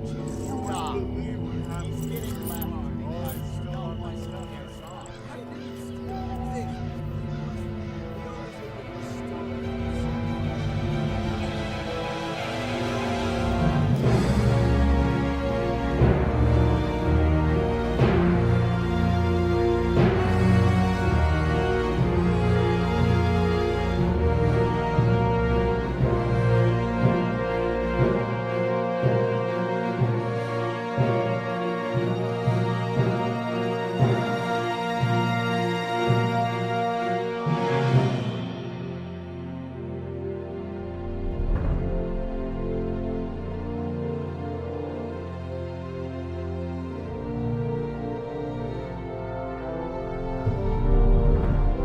Chicken, bone.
Welcome back, everybody, to the greatest role on Earth, which started as a circus adventure and is rapidly declining into fighting for our lives against some horribly strange infestation, conspiracy, just taking the town of Abberton. We're not sure yet, but, well, we maybe have our first really solid lead, having successfully won a very hard-fought victory over a pair of demons inside the town's church. Quite powerful demons, I would say. We have rescued Abberton's priest of Abadar. And right as we left off, we had asked him, what the hell? And just sort of gestured at everything. I figure is about where we're at this point. So as Bodhi Perp looks at the pulpit here, 3 of you with this priest. Tabitha had just asked him what the hell was going on. He raises himself up from his almost prone position here, up to his knees, and sort of looks over towards you out past Kasplat. You see his eyes linger on you for a brief moment before they just look kind of past you. Because you're, for his angle, between him and just kind of the church as a whole. And his eyes just roll across everything inside this building. His face just falls, much as it can, given the situation. He looks over to Bodhi Perp on the stage and absolutely destroyed a massive work of art they had up behind the pulpit. This demon had just been ripping apart. And he just looks down back at Kasplat's feet. Not responding. Horrid creature. Ugh. I've never... Those were demons? Yeah. I would assume. You understood them, Kasplat. You said something about food. Are you hungry again? Am I hungry again? Yeah, you mentioned after the demon talk something about food. Yeah, it's talking about its dinner coming to it instead of, having to go get dinner. Oh. We were dinner. Yeah, we were dinner. Right. I was upset because I was like, Tabitha does the best cooking. How dare you? Absolutely. Fair. Precisely. Don't let anyone tell you different. I won't. Want to eat anything to for cook a my while. Oh, shh, Bodhi. Drink your Sprite. It'll settle your ginger ale. It'll settle your stomach. Not the critically acclaimed human drink Sprite on our plane. Would we assume that this demon was summoned here? Hello, you! Speak And up! he looks up. Tears kind of running around these horrible growths on his face. Closes his eyes and shakes his head. I'm sorry. I never imagined that the Dungeons and Gods would allow such devastation to visit his own home. He looks back to Bodhi. You group of you slew this creature. Hey, gather around me a moment, my children. Let me render what aid I can.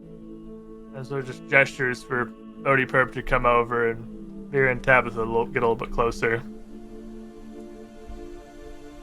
And he holds his hands over this golden key he has on his necklace and bows his head a bit.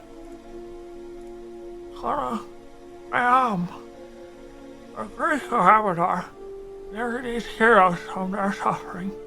And as he does, you see like a golden light kind of emanate out from his hand, slowly becoming a wave that pulses out over the group of you.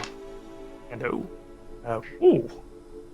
This is a sick roll. Each of you are going to get 14 points of health back. Oh, Can I get temp HP? Which I think is just gonna fully heal everybody except Odie Perp. Let it roll over Also, us. Yeah, give us temp HP. You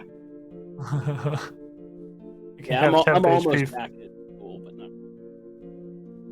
You can feel much better about yourselves for a minute there with this pulse of magic that comes out. That was a fantastic roll. Well, thank you.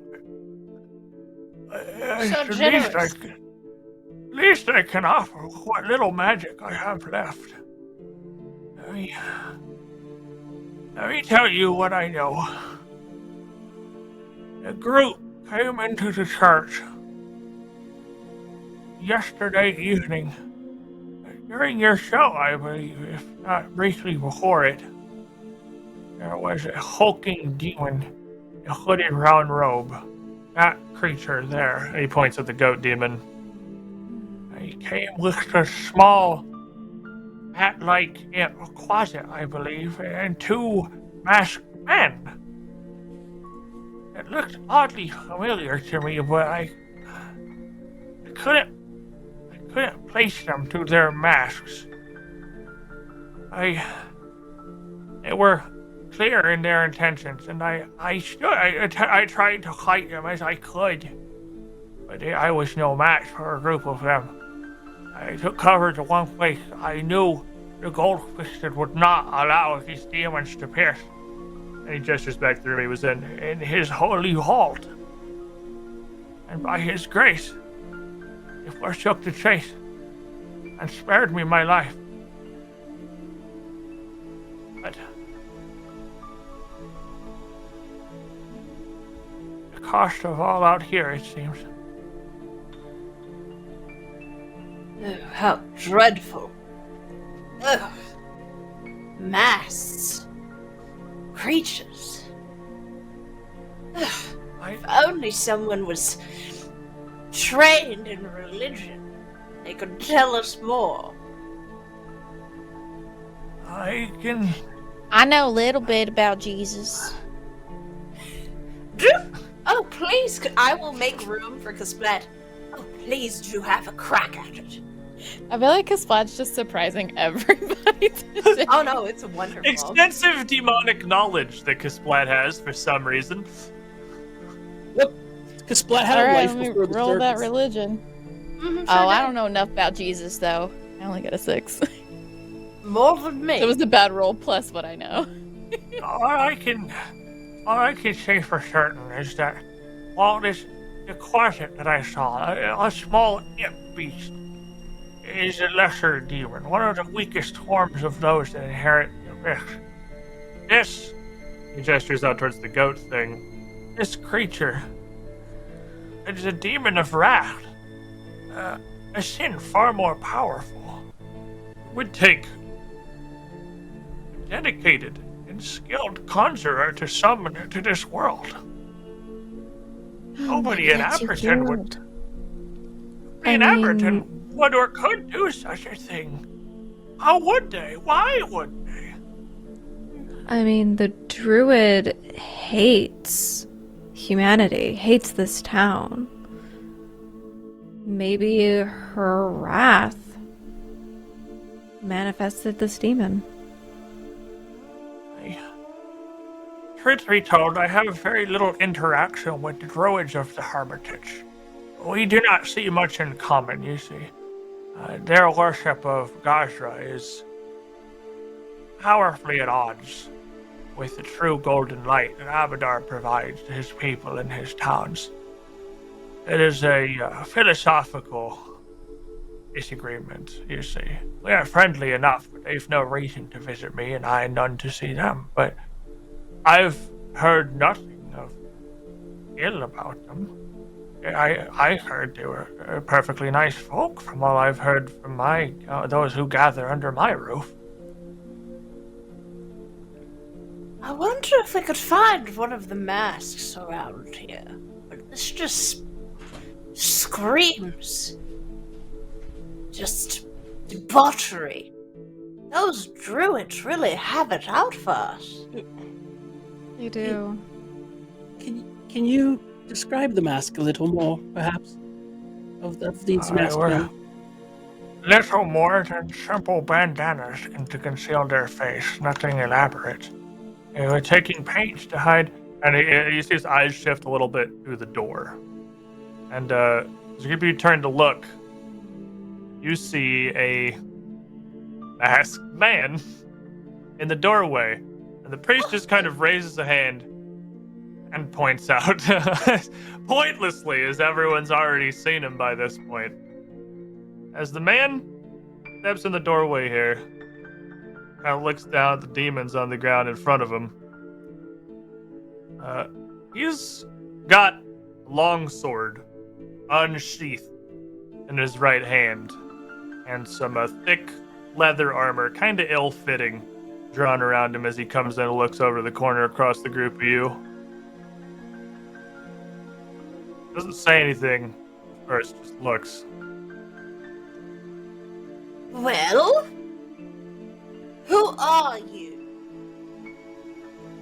I could ask you much the same. Well, then ask us. We'll tell you who we are. We asked first. Oh yeah, we ask first. This was gonna like kind of raises step up back. his long sword, kind of point first towards the group of you. What bloody freak show is this that managed to slay demons of this caliber? Oh, we're not Ones you don't want to the mess with. freak show. We're the main tent performers.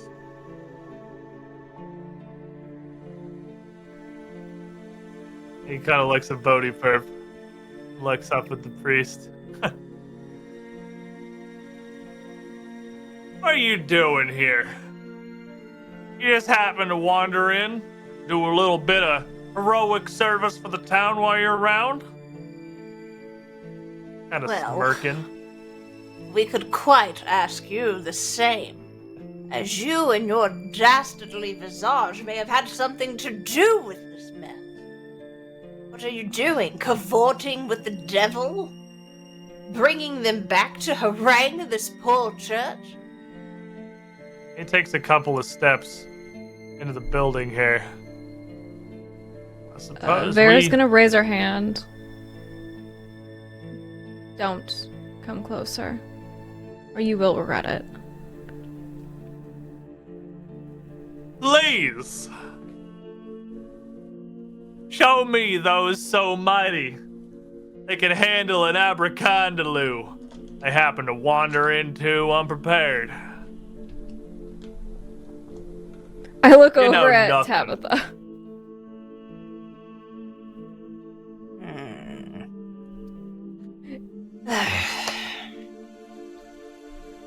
Let me answer your question for you, I suppose. He reaches up and, Absolutely. I was about to lose my patience. We've had quite the harrowing day. It's not like we conjured this demon to fight it in this church. Do be kind. He is saying that he pulls the handkerchief down from around his face. And the priest cocks his head a little bit, furrows his brow as much as he can. Yervin? Yervin Lindell. What are you doing? And he kind of smiles and shrugs. Oh, you know, business as usual. And the priest sort of leans in, Lucas Splat. So that's something is terribly wrong here. All right. Do you want to talk about it? David Lindell, he owns a barn not too far outside of town. Far to the southwest on how to reach us. He's... the lad's barely literate. He's not this verbose. Something's truly amiss here. Okay. Do you have any other information for us? Just kind of shrugs. And David snaps his fingers on his free hand. Hello? Like we're having a conversation here. Excuse you. Excuse you. This is an AB conversation. You can see your way out, sir. It sort of puts up a hand. All right. Fine. Here. Are you by chance looking for a man of this persuasion? He kind of pats his chest. The priest again to Chelseabytes. I don't know what's brought you here. Oh, what? The Lindell brothers went missing a couple of days ago. Were you searching for them? You followed him here? Well, we had somebody die that was close to us. Something nefarious happened in the circus tent. So we're trying to figure out what that was. I turn to the guy who walked in with the mask and I say, "Are you a resident here? Why are you here?" He just kind of points to his face. Oh, me? He was, I think. But I'm, getting hungry and I'm a little tired of this skin, honestly. He'll excuse me. And just opens his mouth and keeps opening it and keeps opening it like a snake as his jaw just drops all the way down to his chest. And a burst of meat and claws shoots out of his mouth. A 5-pronged fleshy star with a fanged, almost tip of a harpoon in the middle. This extends like a long prehensile tongue, near a foot around, a gray body slicked with what was once inside David Lindell, as this worm works its way out and onto the floor. And everybody make me a will save, because this is an absolutely horrifying Can I just free thing to vomit? witness. I'm just gonna vomit. I'm not even gonna roll for it. I'm gonna vomit. Stop with the worms. No, I think I'd see some things in the kitchen. Let's find out. 11. Not Bodhi Perp's day. You're pretty frightened. Oh, do I need to roll for frightened? Will? I'll do that. I just wanted to free vomit. You can definitely free vomit. It's an 8. Tabitha's also definitely going to free vomit. You are frightened and sickened by the sight of this thing. Great. 22. You can free vomit, but you are I'm gonna free after vomit. the fight that you've had not Give me scared. your roll. You can we switch? No, I don't want to be frightened. I'm gonna free vomit. Just. I feel that. Oh, I got a What? 17. 17, you are also frightened. And this worm, in the matter of seconds, punches its way out of this dude's mouth. You hear the snapping and cracking of bone as it forces his jaw wider and his head back and his mouth down. And it drops onto the floor before kind of quickly writhing up and around. And you hear that same voice continue, but now inside your minds. You got lucky here. You want to keep living, don't follow. And this thing slides its way towards the front door. As David Lindell, what's left of him, little more than loose skin, it just sags and drops to almost a heap on the floor. I want to Can cast I a daze use a on dagger it. at this thing? You throw a dagger at him? Yeah, it's just... You wanna can cast throw it daze from this on it. distance, just flinging it. You can cast the daze. Absolutely. It's a will saving throw. Or, yeah. 24. Oh. Okay, maybe I don't want to mess with this. Yeah, no, that saves. And this worm creature, as it gets to the door, you see it hawk up and kind of surge almost like a slinky up over towards the dirt. And you know the front porch is only a couple inches up over the ground.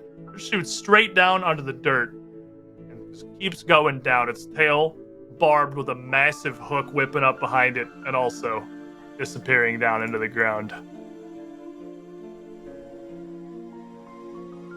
What in the bloody house was that thing? I think that might have been another demon. I cast Prestidigitation to clean the vomit we all just did. Ugh. That was... That was disgusting. Don't And look the, for chef. Priest kind of pushes past you guys to hurry over to the skin bag that's just on the floor. Like, kneels down in shock at this. Don't touch it. You don't. Yeah, don't. He's gone. I'm so sorry to be so insensitive, but time is of the essence. How long was David missing? Only a couple of days. I hadn't even heard anything official yet. Just that it had been odd.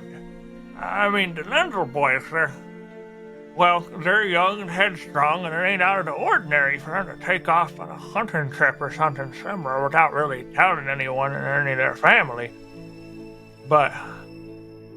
Well, the first 24 hours are the most crucial, but do you recall where you last saw David? It was just last Sunday here, when he came to the service. Look, hold on one moment, and he comes back past you again, back in the vault he came from, and we got another raid coming in from Rook and Rasp. Thank you guys, welcome in, and thank you for the follows, Arglis and Alexis Rose Winchester. That one's easier to read than I thought. It was a lot of letters, and it scared me when I first looked at it because I too am barely literate. But we got there. Appreciate the support. But he disappears into this back room behind him. A room that most of this church is all built largely of wood, save for largely ornamental and decorative stone pillars kind of in the corners and around the base. This room he sealed himself in looks to be encased entirely in stone. And full, it's looking like a bank vault of safety deposit boxes. Hundreds of lock boxes on gilded sets of shelves lining the walls. And he immediately goes back in there, pulling off a massive ring of keys from his belt, looking for something.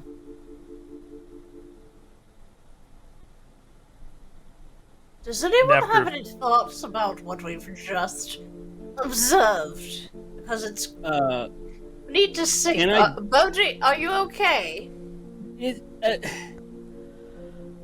How are you feeling? It's gross. I Can think I do a religion to see if that's a demon or something? Yeah, you throw me a religion, and then Vera, say whatever you were going to say. I think we might be over our heads. Originally, we were after a druid who was angry at the town, and now more demons that are now taking over the denizens of the town. This is a lot. Quiet. What did you get, Bodhi Perp? 12. 12? You wouldn't know anything more looking at them, but those worms... When it was leaving after it ejected out of the body, it connected with you telepathically.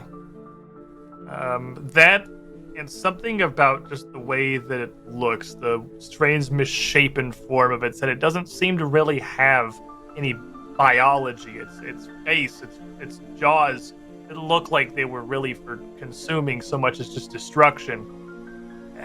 You're fairly confident that worm was another demon itself.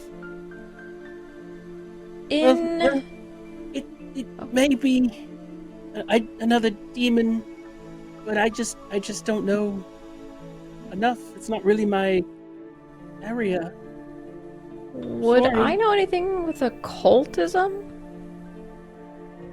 So the different knowledge skills pertain to different types of monsters based on their general area of expertise. And occultism is strange and esoteric creatures, but more those that are still of this world. Gotcha. The occultist teachings don't tell much of creatures from other planes or other realms, and demons are not native to this world at all. They are from the abyss, devils from hell, and that's the domain of religion. Okay. But the priest comes back out with a couple of things. A small, flat gray rock with rounded corners, about the size of a palm. You can see there is an elaborate sigil that glows very faintly with a white energy inscribed on the upward face of it. He has that in one hand, and in the other, a necklace.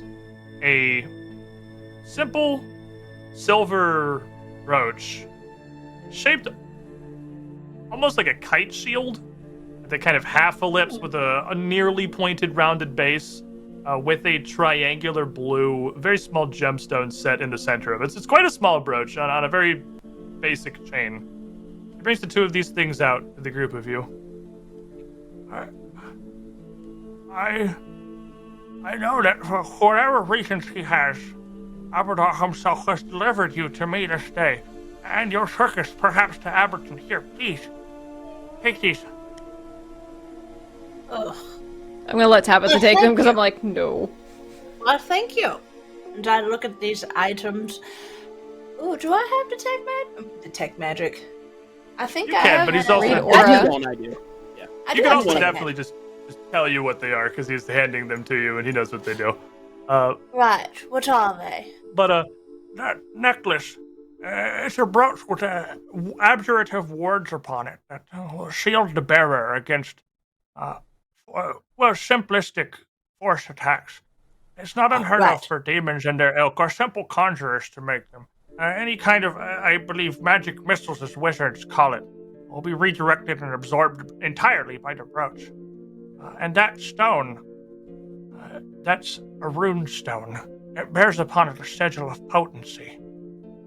I am in awe that you are powerful enough to have defeated these demons here in this very church in the House of Gold and Laws.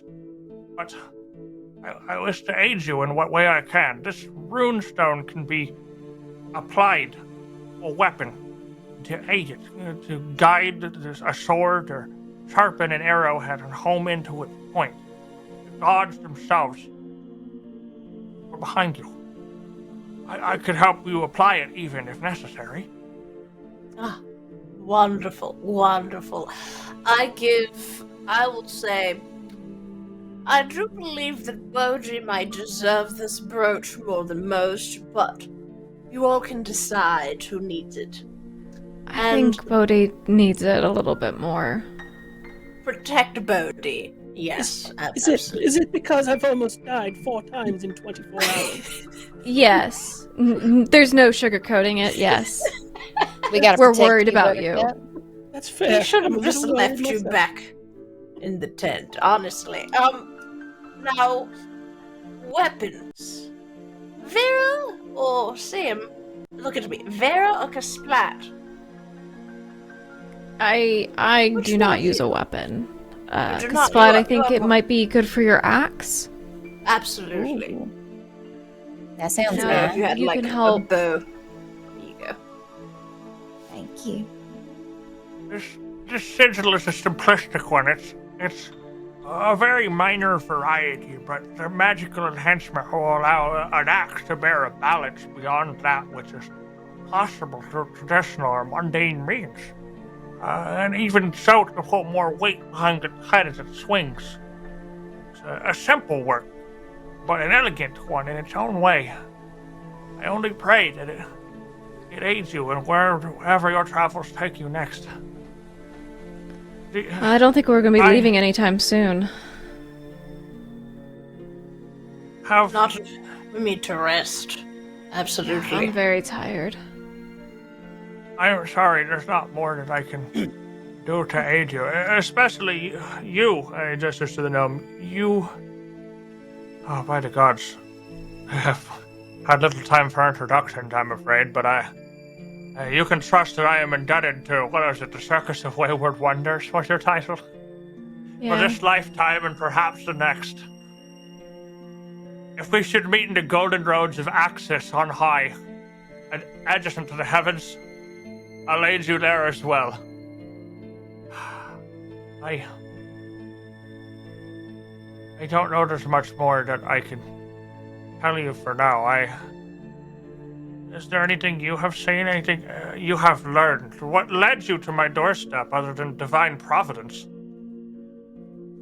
Well, I mean, that's about it. Yeah. other than the Also- twins, I believe. Was this no, it wasn't the No, this is twins. It Cubby. was Cubby. This It was was Cubby. Yeah. Cubby. Cubby sniffed it. Right. I think your place is wrecked. I don't think it's holy anymore. The smell. Yeah, I think it's unsanctuaried. What do I still smell the smell? That smelly You smell. would smell it much more, Smells so smelly. much more pungent now that the source of it has kind of dropped itself in the middle of the room. Got it. Okay. You have a large dead demon and just a sack of skin in here, and that's definitely the majority of the Source of source that of this strange that thing Cubby that you was were talking smelling. about. And Shattered Okay. Tabletop Games is the source of this another raid coming in. Wow, you welcome in, friends. You guys are awesome. You missed the not dying to demons, but hopefully there'll be a lot more of that in the future, so don't worry. We are not dead yet. Yet. So, It's always I progress. want to look around where he was hiding and just search the rest of the place for any other clues before we. And then I'll ask, do you have anywhere you'll be staying tonight? I assume you won't be here at the church. Correct. He picks his crossbow back up. Which again, an incredibly ornate thing here with it looks like almost golden curved arms on either side. The flight deck inscribed with these holy scales of Abadar. The stalk itself shaped like the head of the key he bears on his neck. The trigger nestled within its teeth. Actually, I think I will. Abadar has provided for me thus, and as he has deigned to provide for my continued existence, I am the ward of his home and the sole defender of his chapel. I have Lawbringer. I'll do what I can. I'm gonna lean over to Tabitha and be like, I want that so bad. It's so cool. Don't steal Very from the impressive. I know he needs it, but maybe I can buy it from him before we leave town. I will let you handle your business, but I will be of aid if necessary. Maybe Will later. you be getting the other reinforcements besides the Lawbringer? Will you be doing this by yourself? I don't recommend it. Well, these are certainly strange times indeed. I've never had to run off much more than, well, vagrants and bandits in my lifetime as a ward of the House and Golden Laws, and even then, each only once. These demons are certainly something far worse. But Is there any military in town? Any kind of guard that could stay with you? I have a sheriff. Oh no, I you suppose don't. I should petition. Or sorry? No, he's missing. That's The sheriff's missing. Quite. Possibly from a bear? We're Possibly. looking into that too. Not There's out a there. lot wrong in town today. Unbelievable. You might Demons put a in the bomb house with of, all them. of the Lord the Sheriff is missing. Well, hopefully, if it is the will of law, good will persevere, as it has this day, and as we can only pray it will in the future. And I suppose it is just me then. Okay. Please, do I you have done anything more to than help? enough. You have done more than enough in my defense. I appreciate your concern, but Abadar's holy vault maybe a better resting place than my bedchambers this evening. Even demons the like of these will have no hope. Yes, it's holy sanctuary. It's I consecrated. nod as he's talking, and I reach over and I say, please, just don't be a hero. And I'll look and I'll say, right, everyone. Gather your things, look for clues, and then we'll be off. So I want to start looking around. Yeah. And he's also gonna help you with this as well, because I mean, as he's looking around, it's clear to you that this is the first he's seen of the destruction wrought throughout the church. Right. So, as he goes a step away, he takes a couple of steps and stops, and turns back around. Chaplain Drend, by the way, Nyalin Drend. I suppose you've more than earned first name basis after your heroics this afternoon. Oh, only first name? Absolute mouthful. I'm Kuh. I am Tabitha.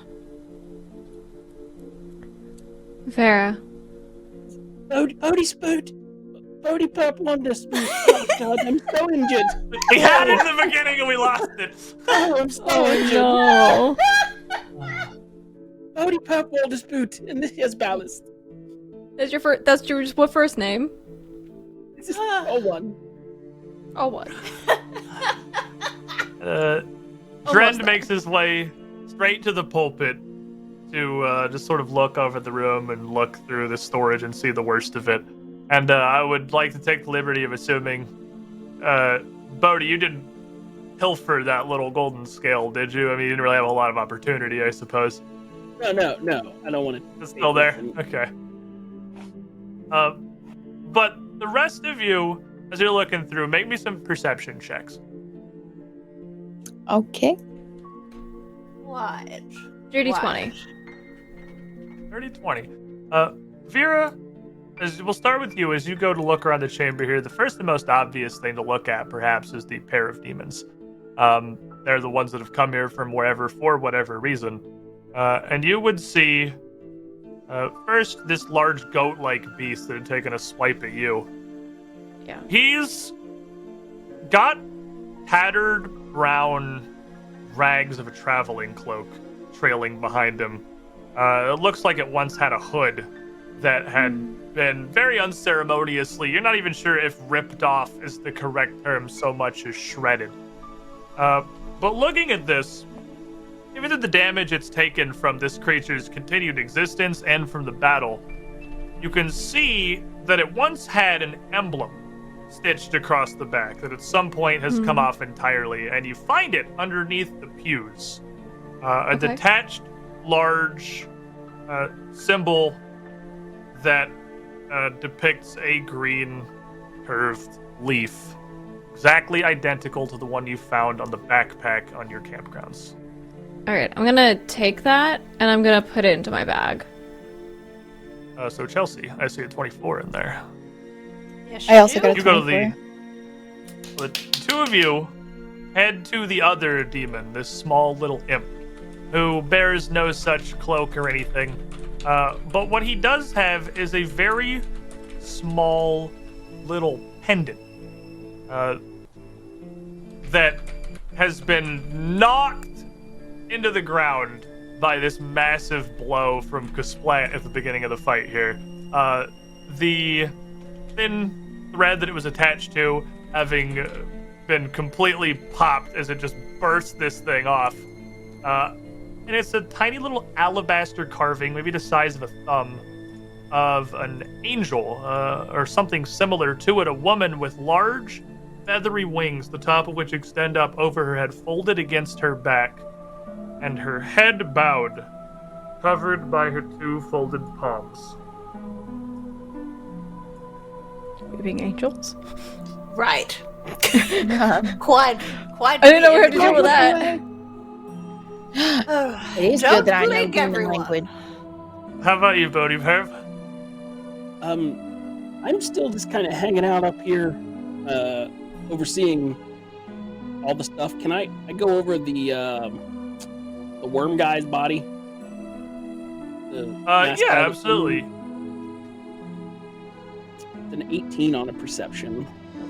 18, looking across him, he's got the leather armor that he had and the long sword he bore are kind of a stark contrast to the clothes underneath, which are very simple, probably home tailored, like very basic cloth farmer's clothes, much akin to what you would expect basically anyone on the outskirts of Abberton to be wearing. The leather armor does not fit him very well. It is a little undersized, and seems like it was sort of haphazardly donned. And the long sword is definitely, I mean, it's possible he could own such a thing, but it seems to be too fine of a make. It's scabbard, showing no real signs of wear or use, almost brand new. Not something that makes a lot of sense for him to have. Dren, meanwhile... I'll scoop up the longsword, just so we have it. And there's no, like, branding or anything on the armor. Like, we're not going to get None lucky at that all. says It's sheriff. very plain, very simple, no. Doesn't say sheriff on there or anything. There's no six-pointed star with the little bulbs on the end of each one. Doesn't have spurs on his boots. Nothing really helpful for that direction. Dren, the chaplain up at the pulpit looking through, has put the small golden set of scales up on top of the altar. But as you look through all of this, he's looking like he's getting increasingly more distressed as he is first rooting through this altar, and now there are shredded bits of paper and books rent in half kind of all throughout the room. He's bent down, at first stooped over, and then literally on his hands and knees looking through different, like picking up chunks of book and sheets of paper looking for something. You okay there? Holy tomes! The word of Aberdar, the mistress of the goldfishes himself, the manual of city building, the order of numbers, they're missing!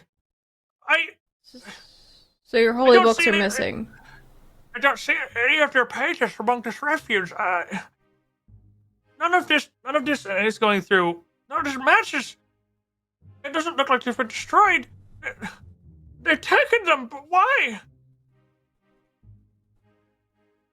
Please, I have no right, by any means, and by the eyes of the gods all above, forgive me for asking another bone of you. Please, if you find whoever was responsible for this, could you return our Bibles, the holy word of Aberdar? He looks almost more distressed by the fact that these two books are missing than by the state of the church itself. Like, he's literally at a loss for words here. Well, I have a question. How does it benefit us? Because we got a lot going on. Abadar's the god of coin, the god of banks. We could, I could reward you. I'd give you Lawbringer, please. He holds up the crossbow. Lawbringer. As he holds Well, you kind of need that for now. I do now, but once this chaos, once this horror's been excised like the tumor it is for the surface of this world, I can find another. Certainly. If you've heard out the cause of it, if you found where they're taking these books, these demons, these devils, they'll be banished from this world. You'll have more than earned it. While he's going on, can we get some money out of this thing? Y'all think church has got he's money? the god of capitalism, right? Pretty That's much. what he seems. Basically, Abadar, that's not wrong. I mean, this town is really poor, but maybe he can talk to his higher church.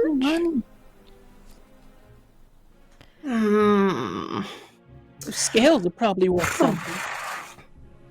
Yeah. This might be one of those jobs where you put in the work before and receive the benefits after. But oh, Tabitha. I know. Did we not Are find you- anything else useful? Did we not rummage through the tithing boxes and whatnot? Yes. Without 24s and... And he, I'll pray well, about I it mean, later.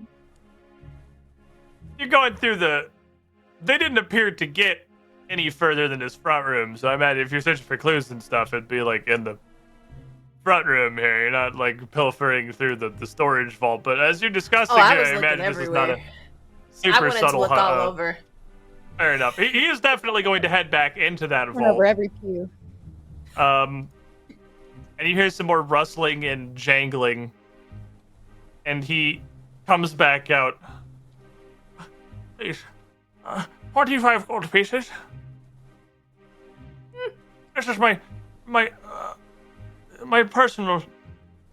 These No, my I personal don't. wealth. This is not. No, we don't want your personal wealth. I don't want your personal.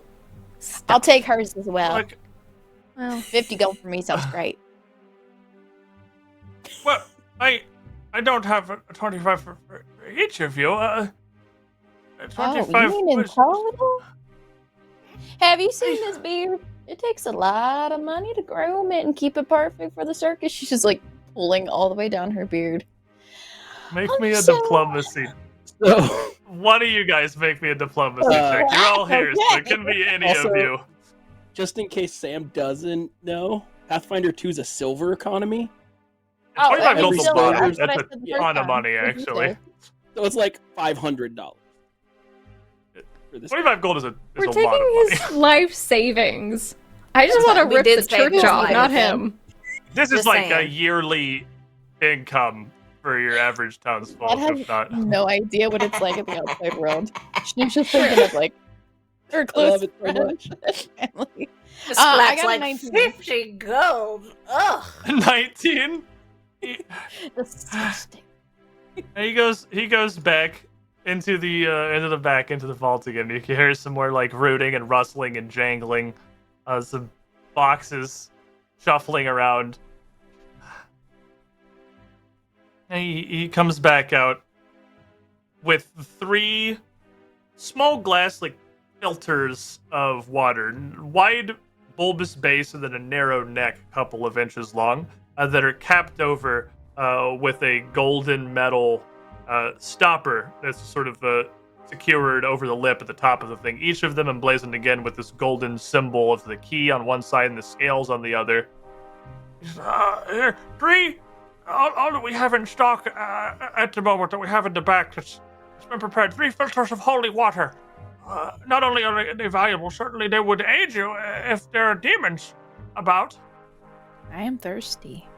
We No, will because gratefully take them.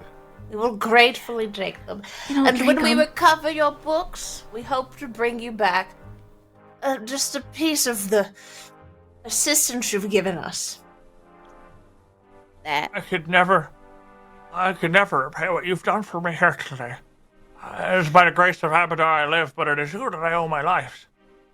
And he hands all 3 of these bottles of holy water to Kasplat and hands this handful You of don't wanna 25 give gold to Kasplat. And Vera's gonna just take the vials and just put them in her pocket. You can Kasplat's have the just gold, watching, like- Kasplat. Oh, thank you. You don't want the water. Nah, I don't want the water. I mean, I'm thirsty though. It's not. It don't kind drink of tastes the weird. holy water, Kasplat. Oh, I don't want I anything give weird. Kasplat I mean, whatever you're tonic they'd like. You can, please. it's So not I impossible prestidigitation that its sanctification could aid, and he gestures to Bodhi Perp, could aid this infliction the demons have wrought upon your body here. I had Similar one to for. mine. Would you like to Bodhi's- try? I said, It's I thought it was published like yours. Oh, Both not their- he is their worse off typical than use. you. They are sanctified. They are holy. They are physically repulsive to devils and demons of all kinds, from the hells and from the abyss. Simple contact with the liquid of their flesh burns them fiercely. Would it burn? How I burn him? Would it burn him? Drink it? What do I pour it on? I don't know if it Talk will do about anything. over I your know shoulder? nothing of this affliction, this curse they've wrought Oh, upon us. right. Okay, I thought you were saying Actually- that it would help his affliction. I have an Right. elixir that the professor gave us. What does The that elixir of man life. give you? It was something in the back. Something in the back? What? Yeah. I don't know. Professor gives us weird stuff when we left, so I'm gonna give that to Bodhi.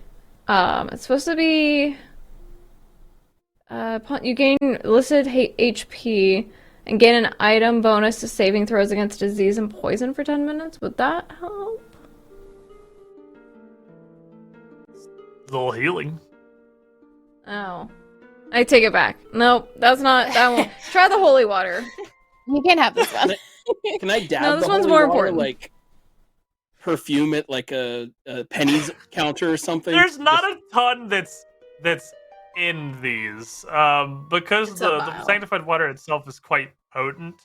You could use like a tiny bit of it, but it's gonna functionally, like, whether it's gonna work or not is gonna be impossible to tell without like a decent application of the holy water, vis-a-vis probably about one of these small filters of it. I just say use all of it. Try and just pour it on you.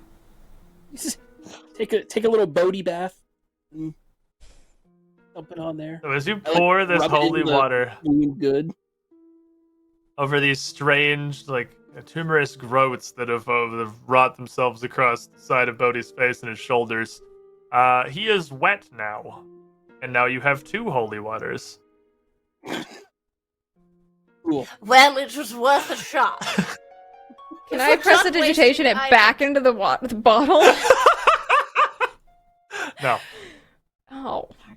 Kind sir, I suggest you do not linger here, as there are no officials to protect you.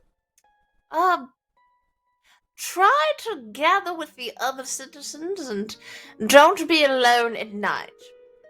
We are off. I appreciate your concern, but as the word of the House in Golden Laws, Abadar has chosen me to defend his hallowed halls.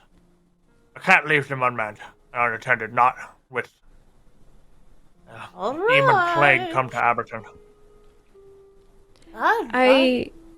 Tabitha, I did find, and I pull out the scrap of fabric with the sigil of the Druid Order.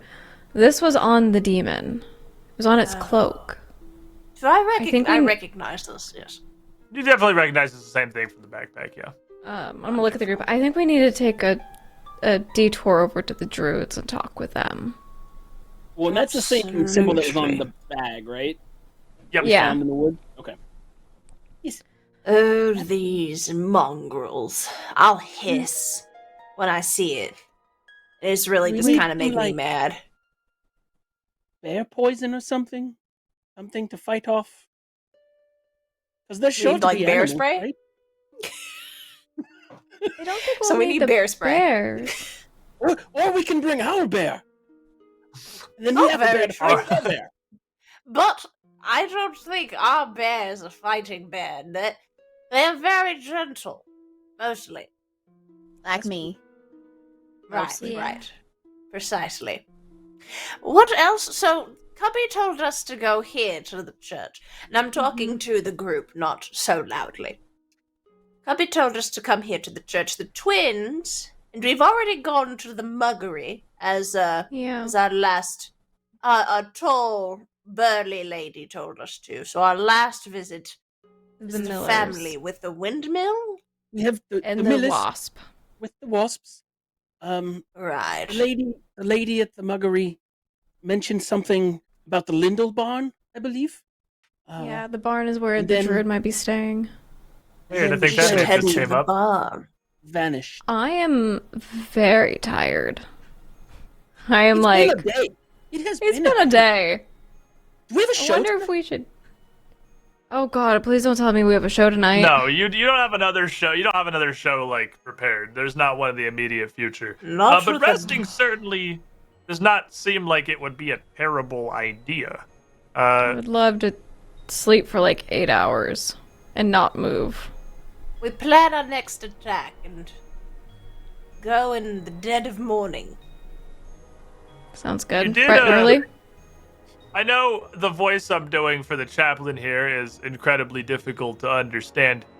So if it was not clear, the lady, the dwarf at the Mad Mug, told you she saw the druid halfling girl going out towards the Lindell barn. And that skin bag in the center of the church was David Lindell. Yes. Oh, right. Oh, they're horrible. Ugh. Terrible. No. We'll have to deal with this problem on both ends. Should we go to the scene of the crime? Or go straight for the hideout? What do you all think? Yes. Absolutely. You're smart, Tabitha. I agree with anything you do. Oh, I appreciate you. We know a crime has been happened, so why do Right. we have to? Unless they didn't do it, then we're just We going may to have to learn more about our enemy before running straight into the nest. Yeah. It's like What? learning a recipe before you start the oven. You know? But Yes. we should rest. We should rest. Let's find some place to sleep. And where do we go? Can I go back to Where my can we bed? sleep? Your campground. You can just Yeah, go we're back to half your hour. camp. Let's go back to my you're wagon. you're not like you're right outside Abberton, so I mean it's still at absolute worst mid-afternoon, probably only early afternoon. You're like 2 football fields from your campground. So you could definitely just walk 1 river crossing and you're already on the outskirts of town and just make your way back to your wagons. So the good news is that's not a problem that you guys have. And as you, I imagine, having this conversation as you're making your way back out towards the big top, throughout the morning and the early afternoon, the pinstriped, bright canvas of the main event tent itself has already come down, leaving almost the skeletal series of these massive mainmast posts that propped up the center of the tent above the main rings and propped up the outsides behind the stands, the bleachers still in place. But the canvas itself being the most vulnerable to the various elements, the wind and the rain and everything, and it being the higher priority to bring the stakes up and bring that down. That's the roustabout's first objective. And as you all make your way back into your camp here with the rest of your showgrounds, Bodhi Perp, definitely visibly making a bit of an impression, would have some concerned reactions among your crew, given the state of your, face. But the rest of you, even healed up as you are, these heal spells, even the one that the priest cast upon you, are only so potent. They will stop the worst of things. They will stop you from bleeding out and physically dying. But it's not like you're going to be left wholly unmarred. And the group of you have your fair share of visible injuries from your day of exploring the wonderful town of Abberton. No one touched me today. I'm perfectly fine. I look pristine, oddly enough. I'm feeling pretty good too. I don't know if anybody actually hit Tabitha. Tabitha got some spells and stuff. Did she really take any damage at any point? Does it not count? I took like 8 points of damage. I think the spells would mess up your clothes. Spell clothes fair. damage. Thank you. I mean, like you got feared and stuff. I was trying to think if anything actually like if you took got damage, then yeah, I guess. Up on. That's true. So yeah, I can't fix the clothes. All the damage you took was from Bodhi Perp belching. Precisely. Ugh. I mean, but then it's your fault. You cooked it, so. Oh, Do I not blame Tabitha. I expect a swing to come at my head, or at least like a bun or something getting tossed. I at do me. get very upset, and my eyes glare yellow, and my face darkens as I pull a knife very quickly from my necklace, and I say that again. Oh, look, I'm going to go talk to the birds. Oh, you will. You may be flying with them if you say that again. I'll take my knife and go to the kitchen. Oh, well, wow, you look like you've had a terribly trying day. As the professor is the first to hail the group of you as you go to spread your separate ways. I'd been hoping you'd return to camp soon. We've got everything counted out. And we have your stipends. That show was unbelievable, honestly. It's mind-boggling how supportive the city of Abberton has been. I'm in no hurry to go anywhere, honestly. And he just sort of looks across the group of you. You look like you've had a day. Now, this'll help, maybe. A platinum piece for each of you. Platinum? Wow. A platinum! Like I said, my. you literally would not believe how much money we made. That show was phenomenal. That's wild. Wow, that on top of that man's savings. Go. Oof. Feeling good. What, What are you gonna buy it on? What are you gonna spend it on? I don't know, but I won't go hungry. This... He might. Bodhi Perp, what in the nine hells happened to you? Don't go into town. It's very dangerous. It kind of is. All right, but that doesn't really answer the question, honestly. There's a demon who bit me, and then I threw up on Tabitha, and now she's mad. But then I killed a townsperson by accident, and we met the local priest of Abaddon. Someone stole his Bible. There's also demons. Right, I'm not really sure what I expected as a response to that, but like demons, you mean like literal demons, like actual demons? Yeah, like kind of go, you know, and like come out of people's mouth and skin and like shed them. Like, yeah, there was a guy that came out of a guy's mouth. All right, I'm going to stop asking questions now, and I'm going to go back to trying to figure out whatever I was doing a minute ago, because wow, that. What? Professor? Come into the kitchen. Yeah, absolutely. I'm just chopping carrots, and I'm like angrily chopping like ingredients up for the dinner segment for tonight. Like it's a show. Things are getting squirrely out there. These druids. And the mayor's convinced that they absolutely have nothing to do with it? Preposterous! We saw this thing. It was horrible. And you saw Cubby was exposed to that horrid smell. The twins and... our troop is not safe. And I believe those druids have something against the town. It's honestly the worst time we could have showed up here. Did you not sense this as we came in? Did you look around? Did you read the paper?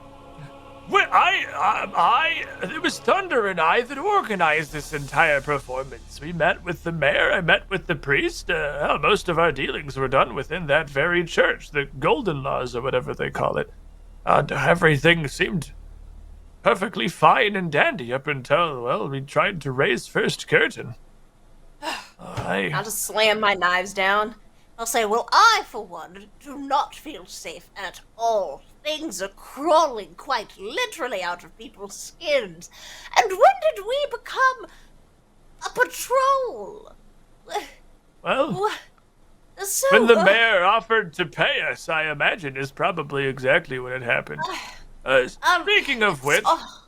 It's all happening so fast. We're going to need some sort of backup. It's a lot. Have you heard anything around town? I haven't gone into town. After everything that the mayor had told us about, well, everything last night, I kind of figured it was perhaps the best to stay at the campgrounds. Regardless, the mayor should be back tomorrow afternoon sometime, and then, well, I suppose we'll know one way or the other, at least his word on what's going on with these druids. Unless... I hope so. Yes. Do you think... I would say. Oh, do I think? If it is these druids, can druids summon literal demons? Is that a thing they can do? If it is these druids, you don't think Mayor Abberton is working with them, do you? Why? I would do. hope not.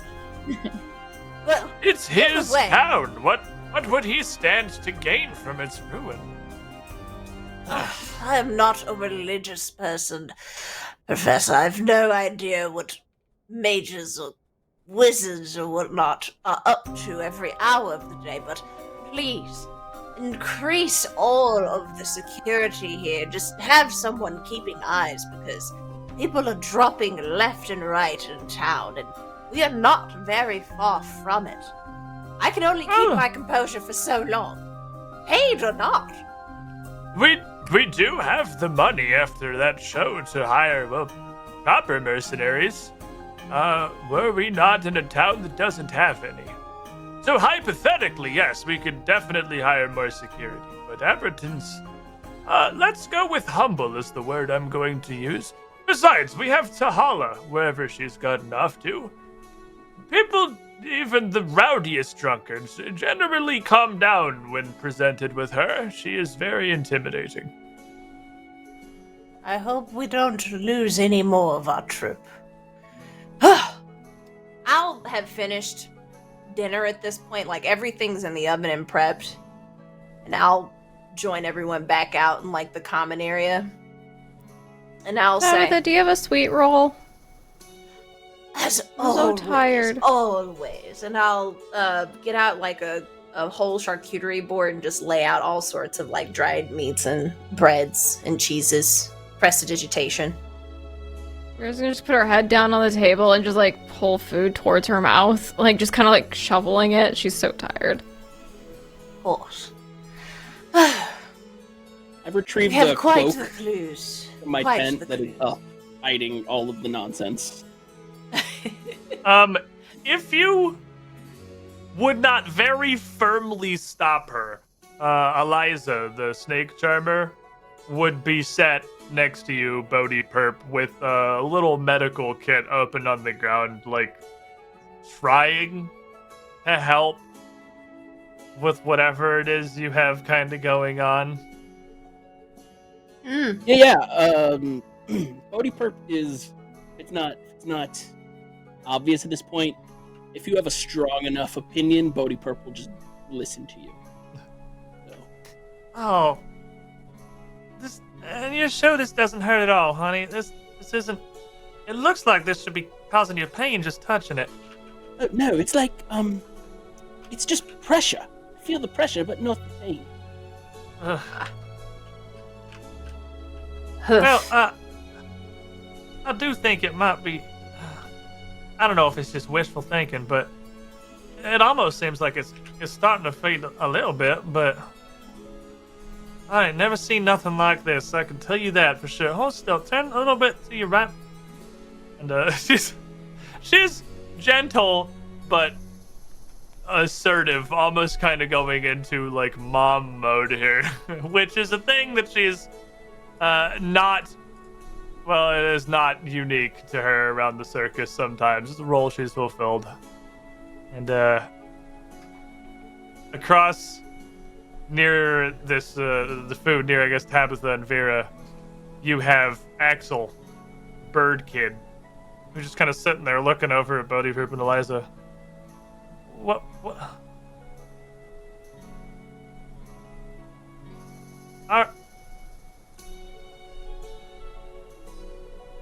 What are we gonna be okay?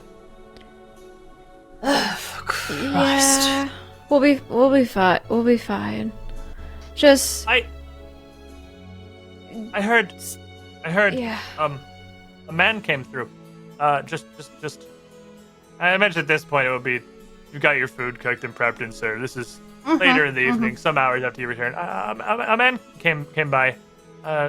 One of the roustabouts had spoken with him. You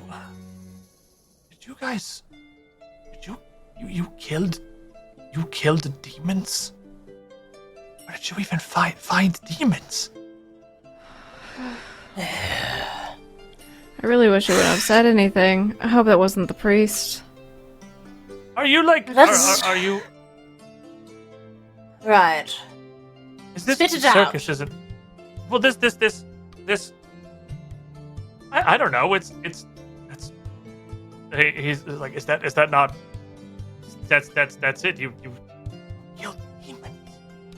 You're like fairy tale heroes, like from a children's story. Like quite. No. We won't go into the details at dinner, but it is not as fairy tale like as you would imagine. It's actually quite horrendous. A traveling circus just shows up, walks into a town, and like shining knights into a church, and fights off the demons. You save the town. Axel, How was it not? look at Bodhi. Does that look fairy tale? Does that look knights in shining armor? It's dirty, dangerous, and people are going to die more. This isn't fun and games. At all.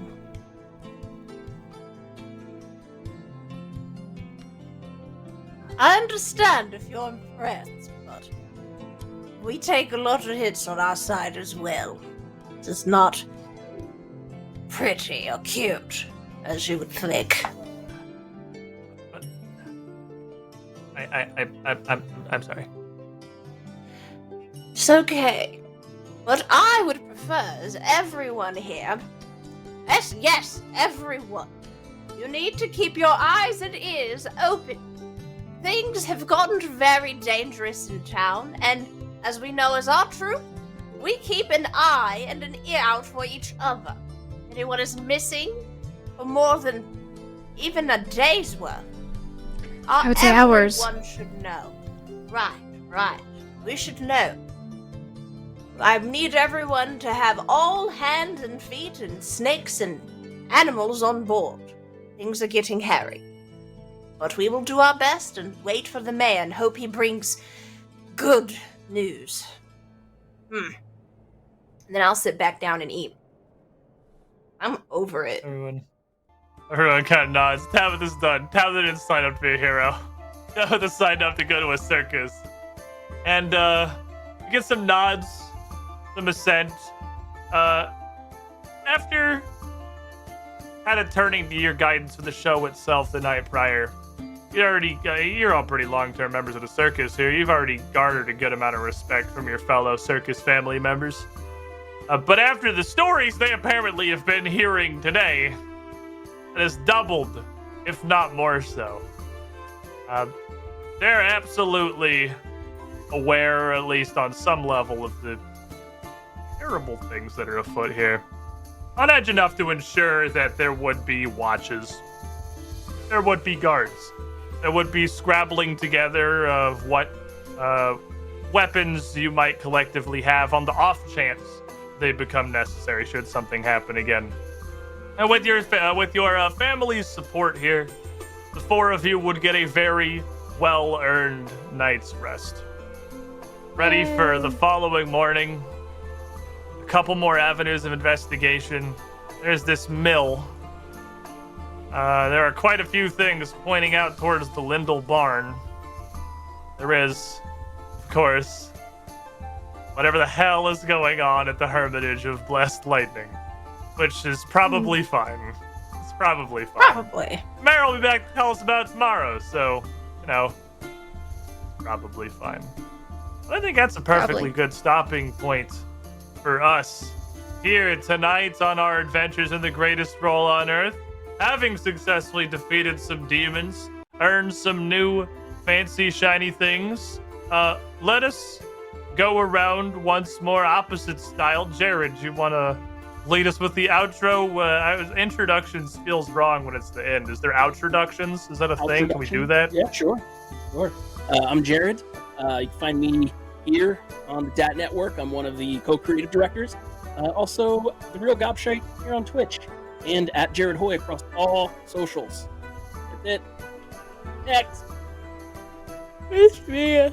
I'm Sam. I'm really tired right now. It's late. I stream Monday through Friday on twitch.tv/Sam, Seum. Playing a lot of Final Fantasy XIV. Just finished the story today of Stormblood. So Thursday I'll be starting middle ground stuff before Shadowbringers. That's it. Hi, I'm Ash. I've been Vera, your human sorcerer. You can find me at Arcane Faith with a Y pretty much everywhere on the internet. I stream Monday, Wednesdays, and Fridays. Typically, my schedule's switching up a little bit. I play pretty much everything. I might be playing some Dying Light too. Who knows? Now to which way? Which way? Yeah, that way. I'm excited to hear that. That's so cool. Hi, I'm Chelseabytes. I was your catfolk bard, Tabitha, who had a lot to say today. Can't wait to play some more Dying Light and hopefully get into Dying Light 2 soon, because that is a game. I've been having like nightmares about it, but in like a good way. It's strange. Oh. I know, right? I know. But yeah, join us for some more variety streams where we just game and laugh and talk. And now, over to our DM. It's easy for me because you're all the same direction, because I'm over here on the side, so I just have to remember that way. I have the super simplified version. I am Squiiddish of the Two Perception show.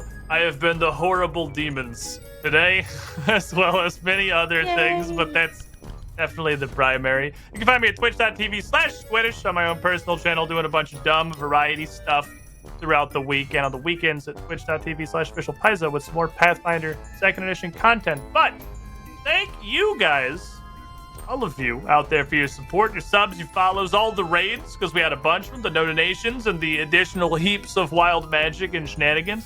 The Dragons and Things Network got you covered with a ton more great tabletop content. Tomorrow, as a matter of fact, there is a brand new premiere at 6 p.m. Pacific. Bedlam and Discord Odd Jobs, which is going to be a D&D 5th edition adventure. So look forward to that. Greatest Roll on Earth will be back next week. Sure to join us. Same dad time. Same dad channel. Good night, everybody.